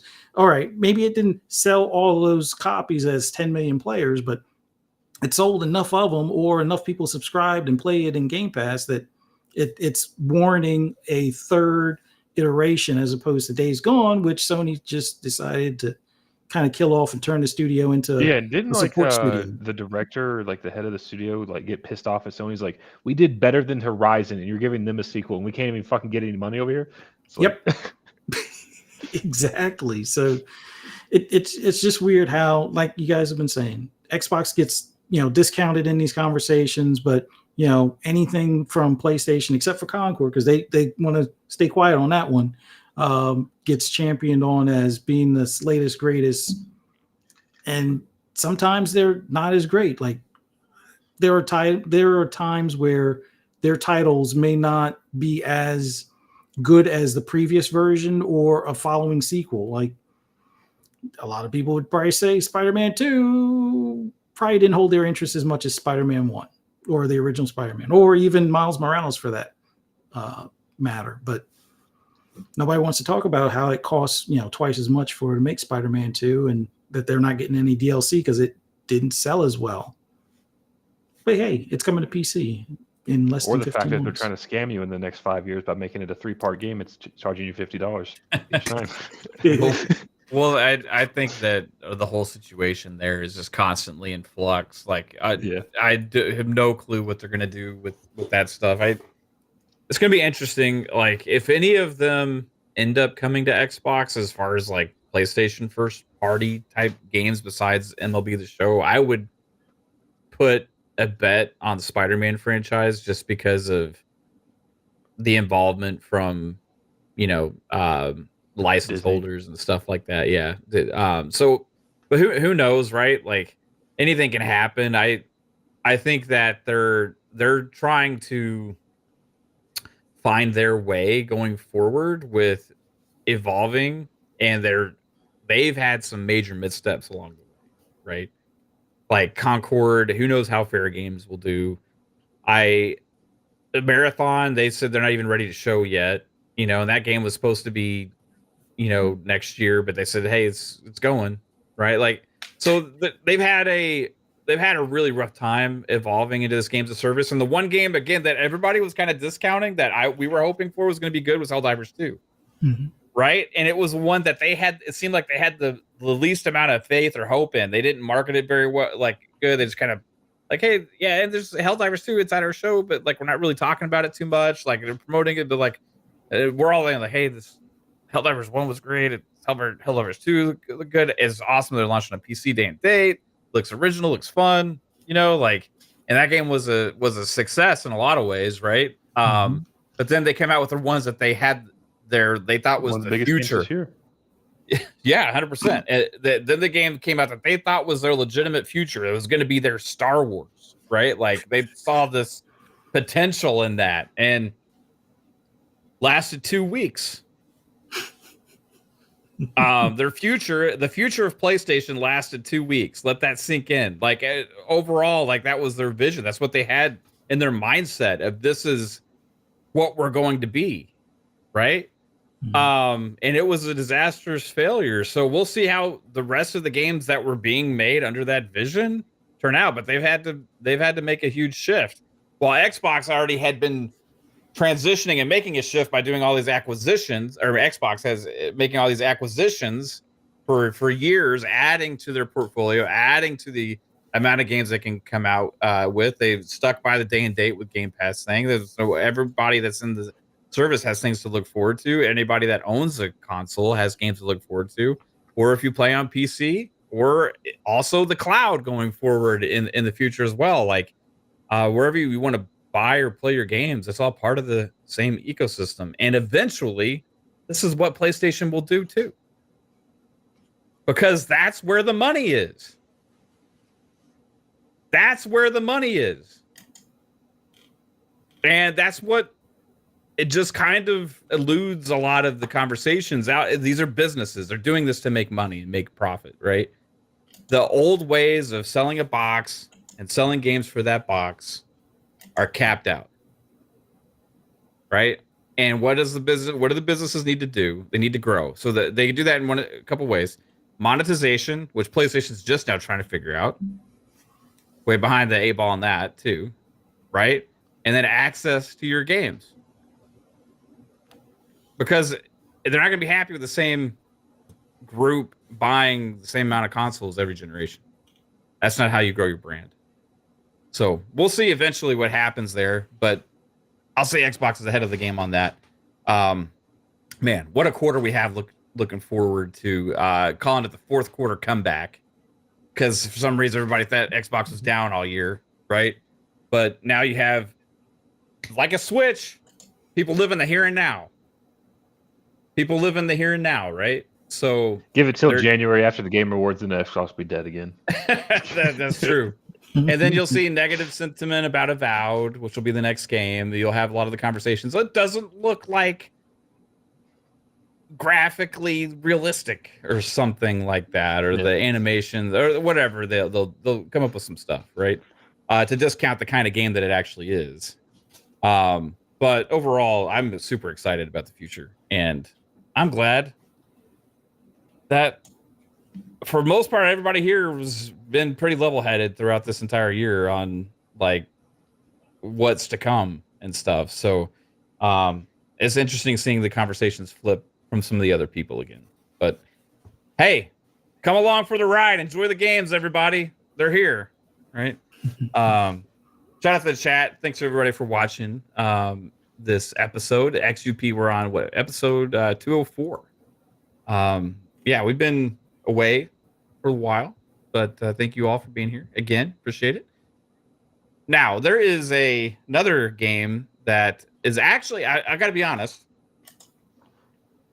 kind of surprising me with the success that it's having with sales and stuff, despite a lot of the conversations going on around it. But maybe I shouldn't be. And I'm talking about Dragon Age Veilguard. I still haven't had a chance to play it yet. I'm probably going to play it this weekend, so I'm really looking forward to it. But it's a game that's been selling really well. It's been 10 years since we've had a Dragon Age game come out, and so it's this is new Bioware, right? Trying to recapture some of the old Bioware magic, but doing it in their own way now. Obviously, this being the first game in a long ass time, and it's reviewed pretty well. Some people saying it was all paid reviews or like whatever. I don't know all that, but I've also seen enough people that I trust their opinions on that are really enjoying it. I've seen a lot of stuff as well about the game, so I'm personally really excited as a Dragon Age fan to dive into it. But Jasper, you've actually been playing quite a bit of Dragon Age, right? Yeah, I'm like 5 hours in now or whatever. So I'm playing a rogue class. I don't know how the other classes play, but the rogue, like I've really liked the balance between the bow and the double swords. It's like you don't have to choose one. Like in some of the past Dragon Age games, you would have to like kind of choose like, oh, I just want to do swords or I just want to do bow. Your kind of main attacks are like swords, and you can like pull out the bow. But the combat and like the way it is just like so fluid and fun. I don't know what it is. It's just I'm just having fun slashing enemies with the swords. Like I don't even really pull out the bow sometimes because it's just like so fun to kill them with the swords. But I don't know if like the warrior classes or any of that play the same way. Yeah. But this is also coming from someone who I hated Inquisition. Like I tried it so many times I could never get into Inquisition. So Dragon Age is definitely back for me because I'm going to finish this one. Like whereas I couldn't finish Inquisition. So how are the graphics and stuff? It looks good or? Yeah. I mean, I don't mind the art style. I think it's just their choice or whatever. I know a lot of people kind of hate that, but the graphics are really good. I don't mind the art style, like I was saying. So yeah. Right on, man. Have you had a chance? I know you were talking about playing this, Fuzz. Have you had a chance to dive in yet? I know you've been in your Prey era here. No, not yet. I'm trying to figure out which game I'm going to wind up, or which group of games I'm going to wind up buying, because I got money at CD Keys and I got money at Steam right now. So I'm trying to figure out which ones I'm going to, what I'm going to put to what. Because I'm going to use the CD Keys to get the stuff on Xbox, and the Steam money is just going to wind up being on Steam. But this might wind up being a Steam purchase. I'm not sure yet. Right on. Man, I wish the dual. I wish this one doesn't have dual entitlement, right? No, because I don't think so. No. Yes, yay. Man, it's like these are the kinds of games that bother the shit out of me with having to make that decision, because like I know it would be glorious on PC, but I also like playing these games on console, right? I don't know what I'm gonna buy it wherever it's fucking cheaper. Wherever I can get the best deal. That'll be my deciding factor on it. But yeah, I'll end up playing some this weekend, so I'm looking forward to it. But yeah, it's been like up there with Call of Duty on sales on Steam and stuff, and player count's been really good, which is good for like a single player game, you know. So I know there's a lot of crazy conversations going on with this game as well. Like I kind of trying to ignore most of that stuff, but overall, we've seen it have an effect on a lot of games just when there's a lot of conversations like going on and stuff. But this one seems to be resilient to it in some way or another, right? It's maybe because there's enough Dragon Age fans out there. I'm not sure. But yeah, it's good to see it, even though this isn't necessarily going to be the game that every BioWare fan wanted, right? Or even if it's not the same BioWare or whatever, however you feel about some of the stuff in the game or whatever, right? For me, it's good to see BioWare have success because it's something we can build on, right? Because we had success with the Mass Effect Legendary Collection, which was absolutely fucking amazing. But before that, Andromeda was trashed on a lot. You had then you had Anthem happen, right? And then they were supposed to come out with a big 2.0, then EA canned that and stuff. And so they've had a lot of downturn over the last decade or so, ever since Inquisition. But this seems like, as far as a actual big new game, the first kind of win they've had in a long time. I'm still kind of iffy on that. Like, I know like Steam has like 80,000 players or whatever. Yeah. Like they sold, like people are saying it's selling really good, but EA at the end of the day, like they can come out next week and be like, it sold 7 million copies in 3 hours. It's shit. That's true. That's true. They have that little bit of that Square Enix effect. Well, we'll see if there's a town hall about Dragon Age, because whenever one of their games has like, they're not happy with it, like there's like they announce that they're having a town hall meeting, and I don't even know what that fucking really means, because I know what a town hall meeting is, but like at a game publisher, what is a fucking town hall meeting at a game publisher? Like EA's in that meeting, EA's gonna be like, we thought Dragon Age is good, but we had Metaphor Rand Fantasio come out, and our Dragon Age just looks like shit now. Oh, that's what they said about Battlefield with Halo Infinite, Mhm. right? That's right. Yeah. Oh, they had a campaign and multiplayer. Like, that's impossible. They made us look bad. And they had leaderboards, and they had what was it they didn't have in Battlefield? Oh, game chat. Halo Infinite launched with game chat. What the fuck? Like, they're making us look so bad.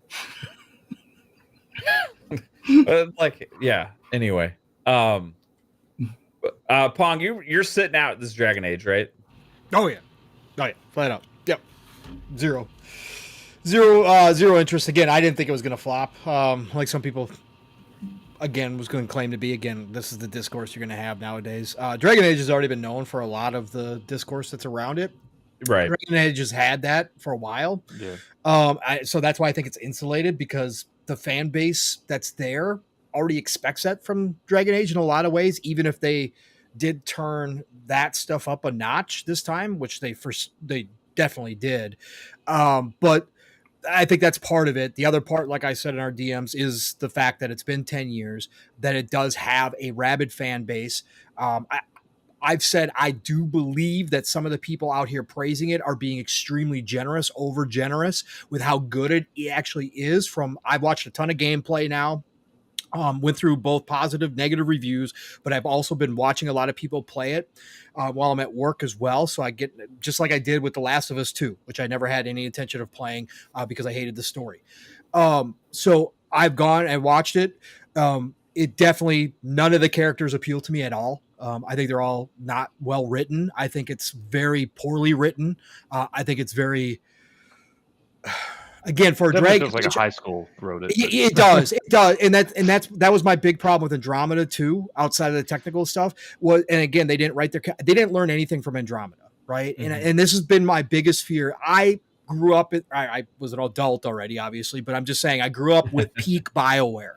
It's very hard for me to look at this and go, oh, they're back. Like, I was hoping that they had recovered a lot of the talent, and I was hoping that they learned from Andromeda, and that this was going to be a Dragon Age that caught me off guard. And I was going to be like, okay, because again, I've never claimed to be the biggest Dragon Age fan. Okay, never, ever. You won't hear me say that. Love number 1, liked number 2, Inquisition. I played more of the multiplayer, co-op multiplayer than I did of the single player. All right. So I'm never going to sit here and try to tell you I was a big Dragon Age fan and they turned their backs on me. I'm not going to do that on this one. Okay. It's not my IP. I'm more of a Mass Effect guy, but I'm just saying from what I've seen, literally from people playing it, I think people claiming that the writing is fantastic is a little over the top. Now, I have heard that as you get towards the end, there's some really good stuff there. And that's what I'm interested in. I'll certainly watch some people play the ending last run to try to see, because there's some people that it's almost universal that I've heard the last part of it, the last couple hours of it are simply superb. So I want to see what that is. And then I'm going to scratch my head and go, why didn't you guys do this the entire time? But a lot of the other stuff, it just doesn't appeal to me at all. But again, I never thought it was going to be a flop. The Dragon Age fans have been waiting too long. They're going to eat this up. We all do that with our favorite franchises, me included. I will be more aggressive in my positivity towards a franchise that I love. That just happens, right? And that's cool. There's nothing wrong with it. Plus, now you got the discourse on one side. Well, the people that want to see this game succeed on the other side are going to push back just as strong. It's that pendulum. So they're going to come back just as strong and be like, we got to win. Go woke, go broke. Doesn't work here. Okay, cool. Blah, blah, blah. That's going to happen nowadays. So you got these two sides warring over it. Whatever, man. Whatever. Go enjoy this game. I'm not the dude that shits on games just because it so happens to do something that maybe I don't appreciate or I'm just not looking for. You guys know me. I'm not like that. So I'm not going to rip on this game at all. I don't agree with all the decisions they made. I don't agree with a lot of stuff in it. But again, that's neither here nor there. I will try it like I did with Andromeda when it shows up in EA Play. I have a feeling, much like Andromeda, I will come back and say, it's a good fantasy game, but it's not Dragon Age to me, right? That's what I do with Mass Effect. I said, as long as I don't think that's, go ahead. That's the weird thing. Like the first two Dragon Age, like I played those, and those are more like kind of medieval fantasy, whereas this one's like kind of going even farther out of that realm. It's more like, pure fantasy, Well, I don't know. It's just modernized it too. Yeah, they've done some weird things with it. Like it's how it's written. I guess the best description that I've agreed with, since I've heard so much of the banter back and forth between the characters, is people are saying this is like an MCU movie now. Like this is the writing we're getting is like an MCU movie. I can see how that. I almost agree with that, and that does bother me because again, I don't like the MCU for the most part. I like some of them. Some of them are just fun. Turn your brain off. That's cool. But I'm just talking about as far as the writing goes. I don't know why people get all excited, hot and bothered over some of the MCU movies. I'm like, really?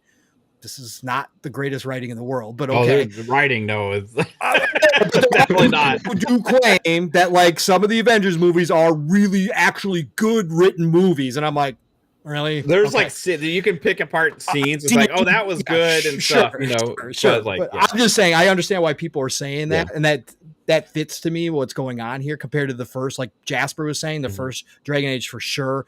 A little bit of the second one. I don't like the art design. That's the other thing that has bothered me. I'm on that side. I hate the art design in this. I think it totally ruined a lot of the character models, especially like the Quinarian stuff. It looks Disney-fied now, and I'm not down with that. Also, again, no darkness, a lack of darkness in this game. I saw somebody who's a cowboy. What's his name? Steel watches him all the damn time. He's a famous reviewer. Cowboy. What's his name? Anyways, he said, I don't know what people are talking about. This seems pretty dark to me. And he put up a scene. I was like watching it. I'm like, dark compared to what? Because it's not like that's not dark to me at all. But anyways, again, personal opinion. I will try it, and I'll let you guys know what I think. But again, I'm not going to hate on it. I'm glad a lot of Dragon Age fans got another game that they love. Like that's the most important thing to me. That's cool. Glad you guys got one. I'm not holding my breath for Mass Effect though anymore. I'm not going to get excited. I am not going to get myself hyped up. I don't care what the next trailer looks like. I am not going to get hyped up. I will be in a wait and see mood completely for the next Mass Effect. I will tell you that after seeing this. Well, speaking of, Alvin hit us with a $5 super. I can't say the word super. It's a super chat. I've done that so many times. Thanks, Alvin, with the 5. Says, loving Dragon Age so far, but for those who aren't keen and are worried about Mass Effect 5, Gamble confirmed it will maintain the mature tone of the original trilogy. Oh shit! Yeah, That's like what's that mean? Andromeda was going to be a great sequel. Fuck! It never turned out that way. I wanted to be. I crossed my fingers and hope, spin around 3,000 times, and I really want it to be. And if it turns out to be, I will be the first to be praised and singing his praises. But this Bioware, to right now, to me, has zero of the magic. Zero of the original magic whatsoever. So that's why I'm just going to be completely hype less going into Mass Effect. But I hope you're right, Alf. I hope, but I'm not going to listen to what the director is going to say. I'm not, because again, we know how much bullshit that comes out. I mean, one thing is for sure, like Dragon Age, they're not going to change the art direction like this. They're not going to. Right. Well, like Dragon Age Veilguard Go ahead, The Jasper. reason why the Dragon Age art style doesn't bother me in this one is because I feel like every Dragon Age has been different. They do, but this is way too Disneyfied. Like, way Disneyfied, bro. Like, not even the Quinari. Come on, bro. They look like humans with horns. Come on, man. Come on, dog. Like, I saw that. I was like, Jesus, here we go. Anyways, sorry. I didn't mean to jump in again. Like, to your point, Jasper, though, like, for me, like, Dragon Age, the reason I was ever excited about Dragon Age in the first place, right? So Dragon Age Origins was announced or whatever, and I remember seeing, like, I don't remember what magazine it was on, right? And it's like all this blood and all this stuff or whatever. But the original reason I was excited for Dragon Age was because it was a spiritual successor to Neverwinter Nights, right? And Neverwinter Nights is one of my favorite games of all time. Like, it's up there on my list, right? I absolutely loved it. BioWare came from Baldur's Gate too, but I wasn't as Baldur's Gate, and I really wasn't as into like the Baldur's Gate franchise because I kind of got into it when PC gaming a little bit at the time when Neverwinter Nights came out, and I just remember seeing, like, I have a PC at the time that could finally kind of play games on. It wasn't very good. And I remember seeing some like reviews of this game, Neverwinter Nights. It was getting like 9s and stuff, and I thought the box art looked cool. You know, I have actually the fucking picture of the fucking logo over there because I love that game so much. But like, it had like the eye with the streaks on it and stuff, and I was like, this just looks fucking cool. So I got it, and it was like the first like CRPG game I played like that, where I really got into. You know, I went and played on fucking role-playing servers, and like I would just fucking spend hours and hours and hours playing Neverwinter Nights. And I remember fucking harvesting the fucking the beetle bugs in the fucking sewers and getting their fire bellies and shit and selling them. I had a blast. It was like a new experience to me on that kind of RPG, you know? So like, to me, BioWare was like godfather of that genre, you know? And so when I remember when they got like acquired by EA and all that kind of stuff, right? And they were making their own franchise, Dragon Age. And I was like, how's this not going to be Dungeons and Dragons? They're doing their own thing. They're doing their own, making this whole system for it. But it's a spiritual successor to those other games. The Dragon Age Origins came out. It wasn't really like Neverwinter Nights or like Baldur's Gate. It was very different. But I was like, wow, this is really cool. I'm interested in this. I love it. I didn't like it as much as Neverwinter Nights did at the time. I always wish I had gotten more BioWare of those games. But we got Dragon Age Origins, and I was like, this is great. Fuck, I love this, right? The Dragon Age 2 came out. Dragon Age 2, at the time, had received a lot of criticism from Dragon Age fans. I know. A lot of people hated it, but I think that's another reason, is because that was the first one I jumped into. Was Dragon Age 2. But like, people didn't like it because it changed a lot. Like, it was more focused around the city and the town, you know, and the story isn't very. And a lot of Dragon Age fans hated that, and I was like, I fucking love the game. I love the first one. I love the second one, right? Each one of those games changed pretty dramatically between them. 2 still had a dark tone, but not as dark as the first game, right? Not anywhere near the first. Then Inquisition was announced. I was like, I don't like the fact that they're going away from their CRPG roots with this thing. You know, this looks like third-person action game. You know, like, but you know what? They're gonna try it because I love the franchise. Played Inquisition, fucking loved it. You know, it was completely different than from the Dragon Age 2. which was completely different from Dragon Age 1 for me, right? And each one of them got further away from the CRPG roots, right? The CRPG roots and also the darkness. Like Inquisition was not a very dark game. Like it had its moments for sure, but it still did its own thing really well. And I loved what they did with it because I didn't play another game in the entire last generation that was anything like Inquisition. Right? Like Inquisition for me, like I actually went and played through the whole campaign twice, and I very rarely ever do that in big games, right? So I loved everything. I ended up loving everything about it. I loved the story. I loved all this other stuff. But like, I could make arguments of like this isn't as this as that game or this or that game. It was different, right? Then we had this fucking 10-year waiting period now for Veilguard, right? It was like so long, and then Bioware went through the shitter between Inquisition and this game. It was like, what the fuck happened, right? So I never knew what to expect when we were eventually going to see Dragon Age 4 for the first time. But when we saw it for the first time, I was like, looks different. But I also liked what I saw. I liked the colors. I liked the art style. I thought the graphics looked good. I think the combat looks fun. Story-wise, I have to play through it. And, you know, I'm not the harshest critic on story stuff. Like, for me, Guardians of the Galaxy, which you could say is like a very Disney-fied game too, like, had amazing story in it.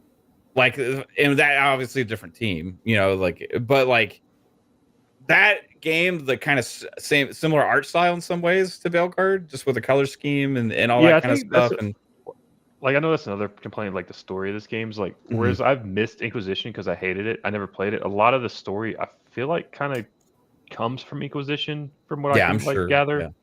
Yeah, because it's Solace and all this. Yeah, all that shit. Like, from what I played, I remember he was like a big part of that. So like, yeah, I'm kind of missing a large aspect of that story. So like, the story's not really that big of a thing for me. But I'm just like kind of what Jose Tomato said in the chat is like the combat's just really fun in the game, which is cool.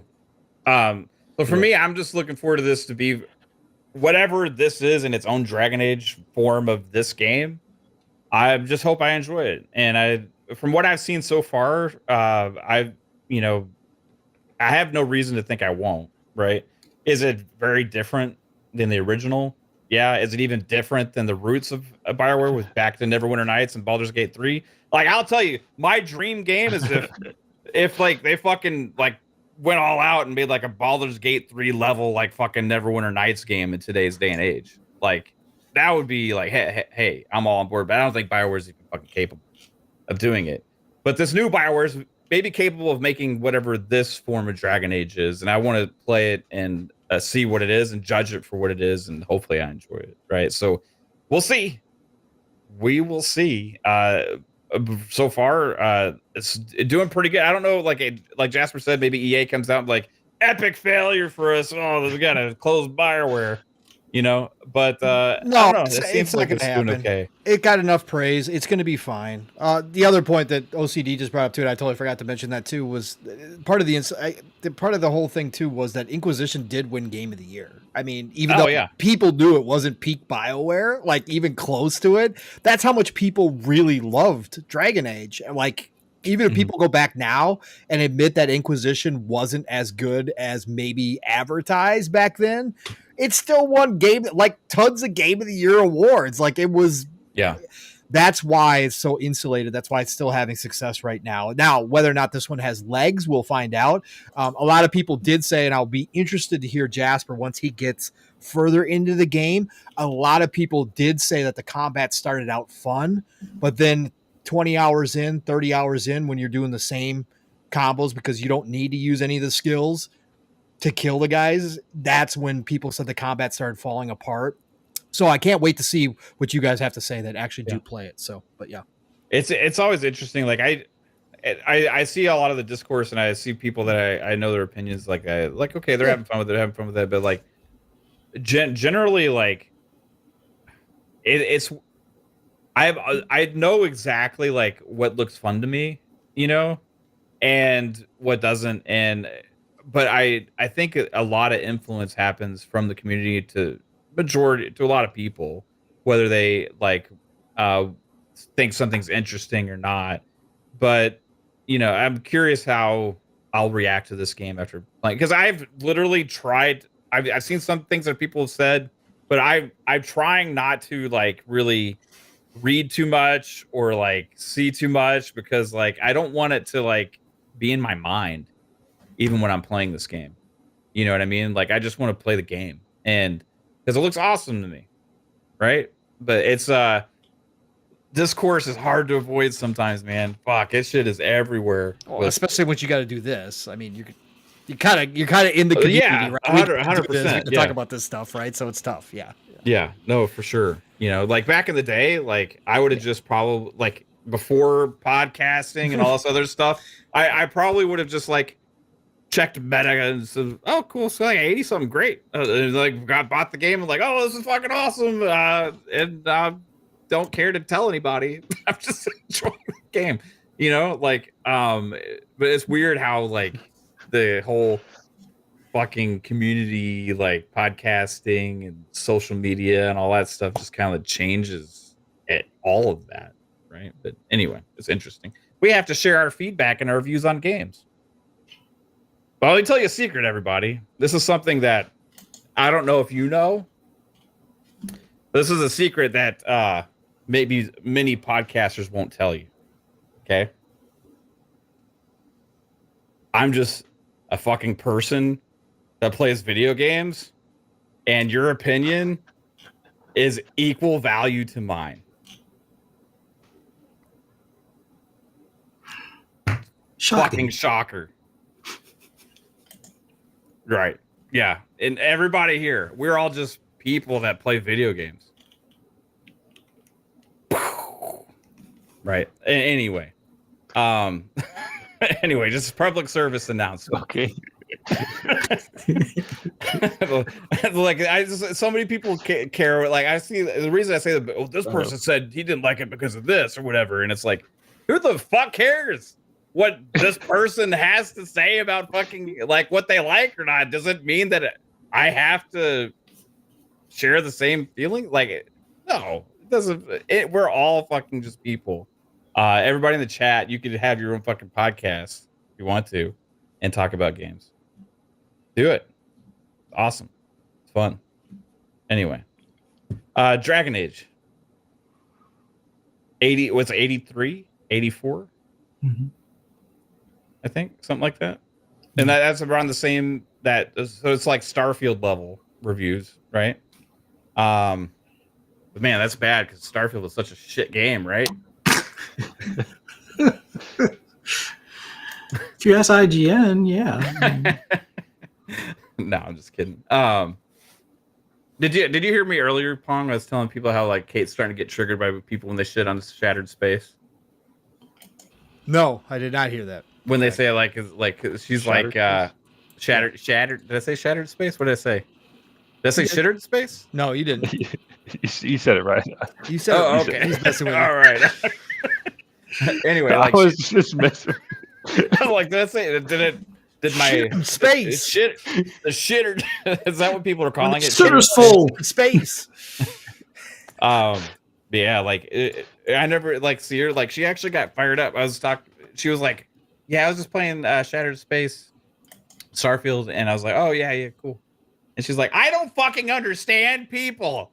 And I'm like, "Whoa, what are you talking about?" I just like anybody that says that this game is not have a lot of more content is ridiculous. They don't know what the fuck they're talking about. I'm like, "Whoa, like it's crazy."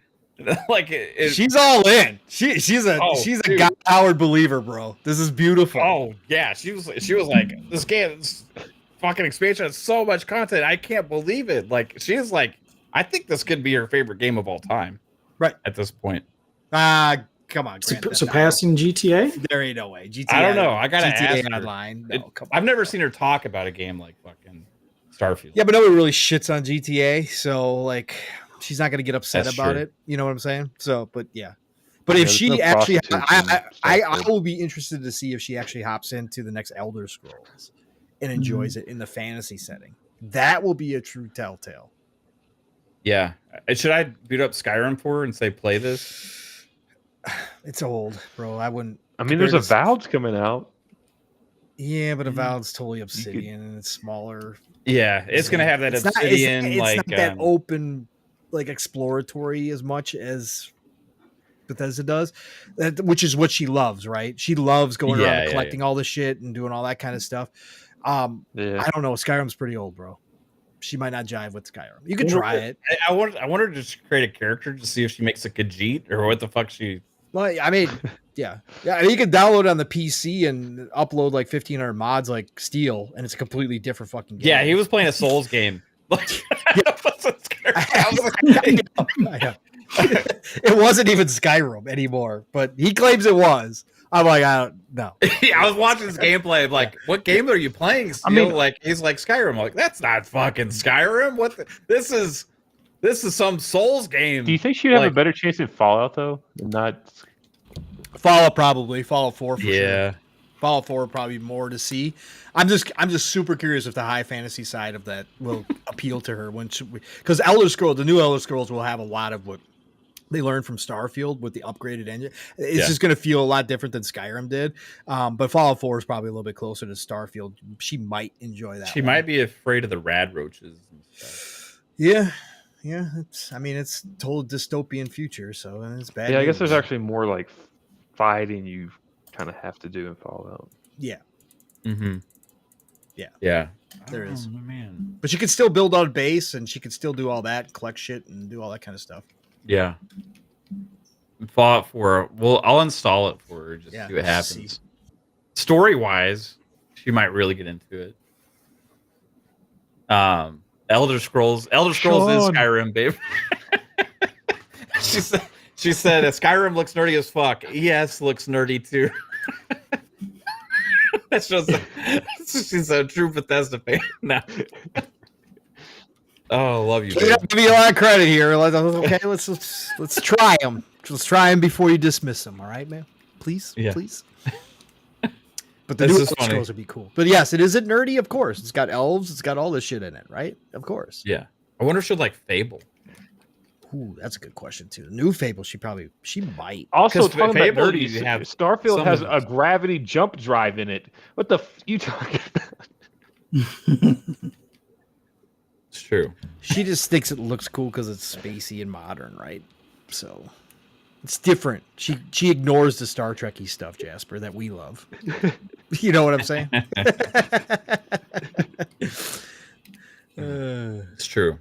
But she's doing all the missions and stuff now.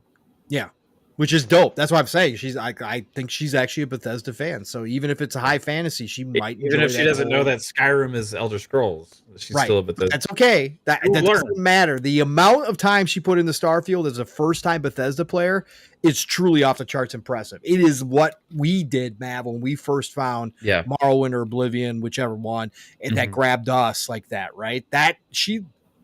Full bore, like, hey, I love this shit. And people don't understand, like when they asking them to do, like, oh, they need to make it into this or use this other engine or whatever. Like that's not what makes those games special. Like it's like the game is special because no other game is like it, and it's because of everything that they do, which is awesome. So, Kate says, I don't do spells and potions and nerdy shit like that. Eventually. You also used to not watch Westerns. So ray guns are cool. But not spells.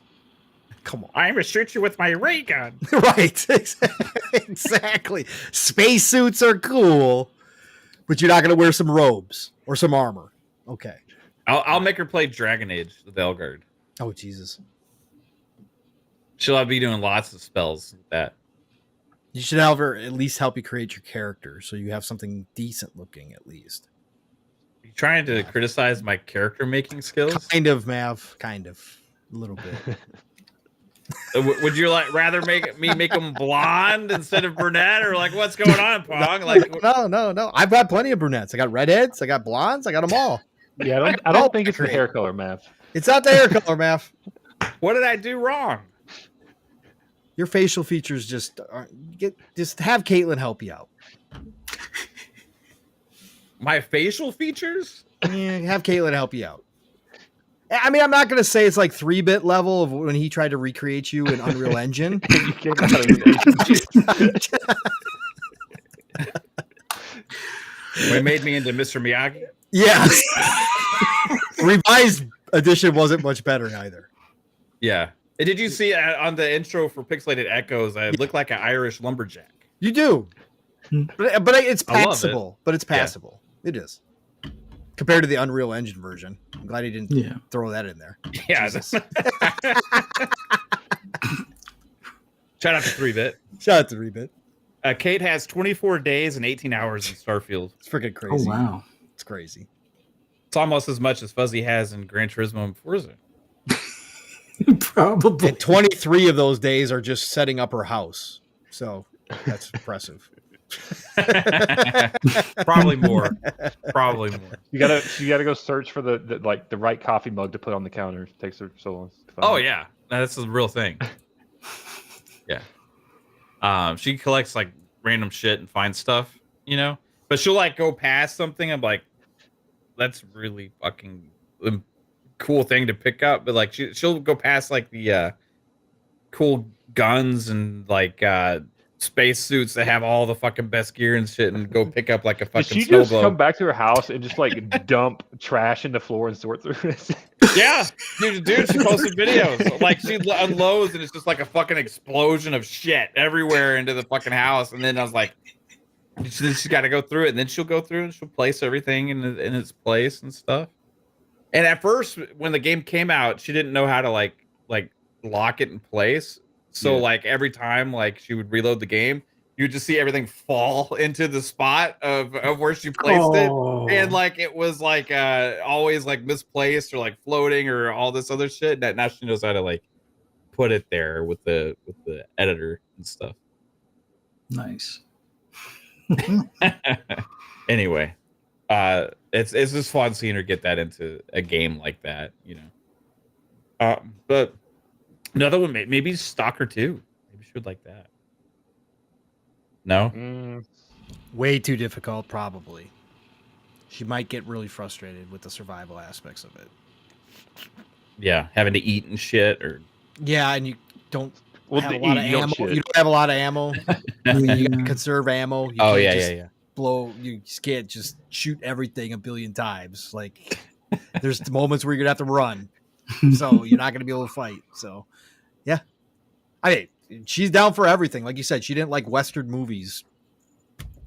Yeah, at the beginning of the crazy. year. So yeah, she's into westerns now. Like, like she even watched like some like medieval movies and stuff with me, and war movies shit. too. Let's go.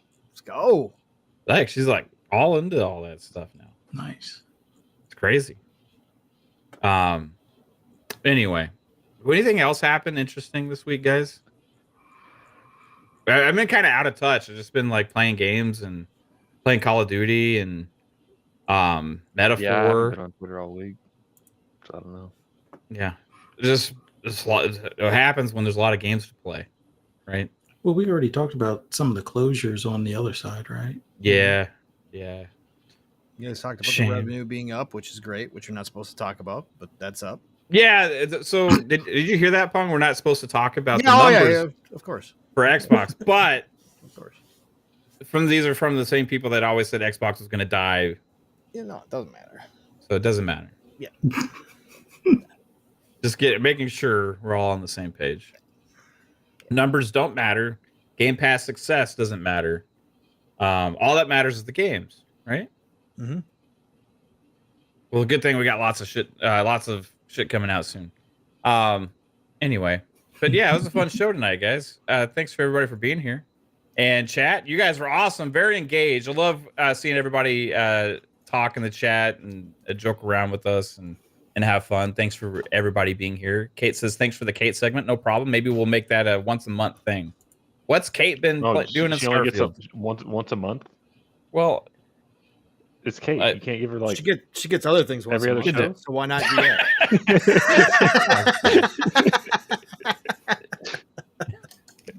whatever, Pong. All right. But yeah, Fuzzy, thanks for being here, man. I appreciate you always taking part in everything we got going on. Tell everybody where they can find you. Oh, this was an awesome night. Definitely had a good time here. Always love doing this on Friday, so glad we're back. And I didn't take a nap earlier today to wind up missing this show. But yeah, this was awesome. Always love doing this with you guys. Thanks to everybody in the chat. Greatly appreciate you guys being here. Hit that like button, subscribe if you're not already. Greatly appreciate it.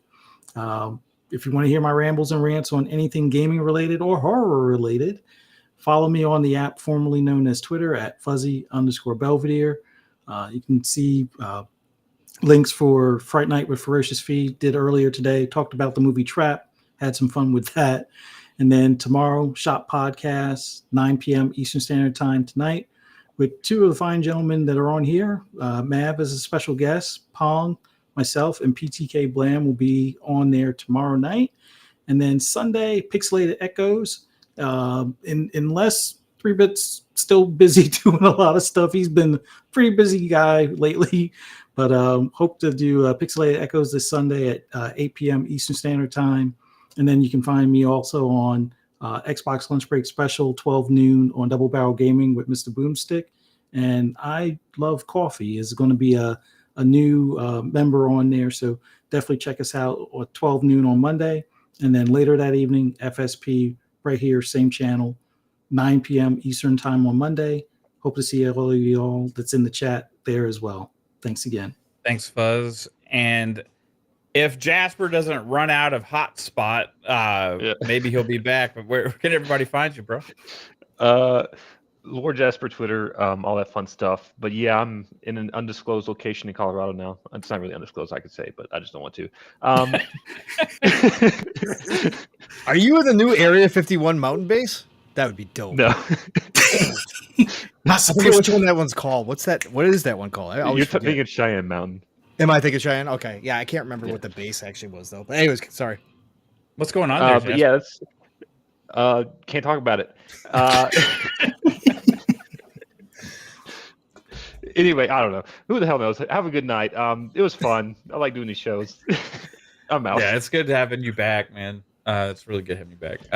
Pong Soul, thanks for hopping in. I know you were busy tonight, so you had to hop in the middle, but I appreciate you being here as always and making time for us. Absolutely. Thanks for having me late. Sorry, everybody, again, for showing up late. No OCD, I am not on every podcast anymore. I used to be. Fuzzy has taken my spot. And yes, I think who said a memecast guy said Hargeet. Yes. Hargeet and Fuzzy have taken my spot. When I first started podcasting during the pandemic, yeah, you probably could say that. People made fun of me all the damn time, but not anymore. But anyways, everybody, thank you for being here. It was a great show. Jasper, always awesome to hear your voice, brother, when we get you on here. So thank you for being here, man, from your undisclosed location with the grays and greens and everybody else there hanging out with you. And, of course, Fuzzy and Mav, always great to see you, brothers. And we're going to see you both tomorrow night, like Fuzzy said. So that's going to be a blast. But before tomorrow night, you guys know how to find me, Pong Soul everywhere. Xbox, X formerly known as Twitter, Steam, Epic, you name it. Follow me, I'll follow you back. But tomorrow morning, set those alarms because we haven't had a living split screen in 2 weeks. Steel had some real life stuff to take care of, so it's been 2 weeks. We got a lot to get into. We got to catch up a lot as Steel and I do tomorrow morning. So get ready, buckle up, 10 a.m. Eastern, 9 o'clock Central Time. We are back at it, 3+ hours of nothing but fun. You guys know how we roll on Living Split Screen. We get the chat involved. But like I said, tomorrow, Steel has been playing a ton of things, including Dragon Age, including Call of Duty, including Dragon Ball Z, or whatever the hell it is now. I forget what the hell the full title is anymore. So we're going to have a ton of things to get into tomorrow morning. And we got a lot of topics that we can jump into. You know, we talk about the community. We might get into the discourse. Steel and I don't shy away from shit. So join us tomorrow morning, Living Split Screen. Split Screen's all one word, 10 a.m. Eastern, 9 o'clock Central Time. Bye, Jasper. The Grays got him. Oh, there he is. Anyways, and then tomorrow night, like Fuzzy said, it is the Shop Podcast PTK Blam's channel, the best way to end your Saturday night, where we get Blam, we get Fuzzy, you get myself, and this dude right here.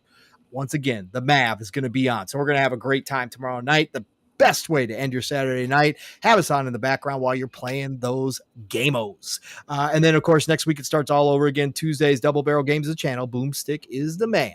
5 days a week. But Tuesdays, it's Xbox Factor Podcast, 12 p.m. Eastern, 11 o'clock Central Time for all good things green. Show up for that crew over there. And then, God willing, Thursday night, Mav and I will be back next week. We don't have Halloween next week, so we'll be back. PM in the PM. Pong and Mav in the PM next Thursday, 7 p.m. Eastern, 6 o'clock Central Time, right here on the Fun Speculation Network. Otherwise, everybody, it's the golden age of gaming. So get out there, please. Enjoy it. Play what you love. Love what you play. And I'm going to talk to you all tomorrow morning, real soon. Mav, get us out of here, brother. Right on, man. Thank you. And what, tomorrow night we switch clocks, right? No, Sunday night. Well, Sunday morning. Sunday morning. Yeah, so okay. It's still going to be normal for the Shop Podcast, but then Sunday, next week, it'll be different. Yeah. So yeah, awesome. Looking forward to that extra hour we get. Everybody, I hope you have a good one. Like these guys said, tomorrow I will be on the Shop Podcast with Fuzzy and Pong and the one and only PTK Blam. We'll be back here Monday for FSP at 9 p.m. Eastern Time. And then back here also Thursday at 7 p.m. Eastern Time for PM in the PM. Also, probably going to stream a little bit this weekend. So keep your eyes open for that. Maybe on Sunday. I'm not sure which day.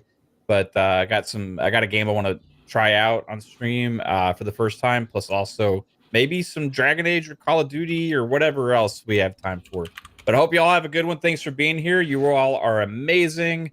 Audio listeners as well, leave a review, share it out as well. Appreciate all the audio listeners that check out our shows, whether it's on Spotify, Apple Podcasts, wherever you are.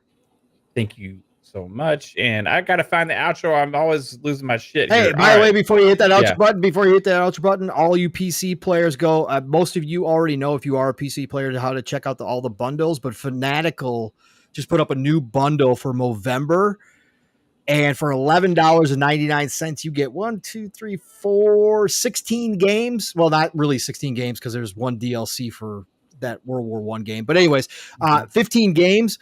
One of those games is Rogue Trader. Speaking of CRPGs, if you guys want an excellent Warhammer CRPG that just came out just a little bit ago, I played this on Xbox when it was free to play.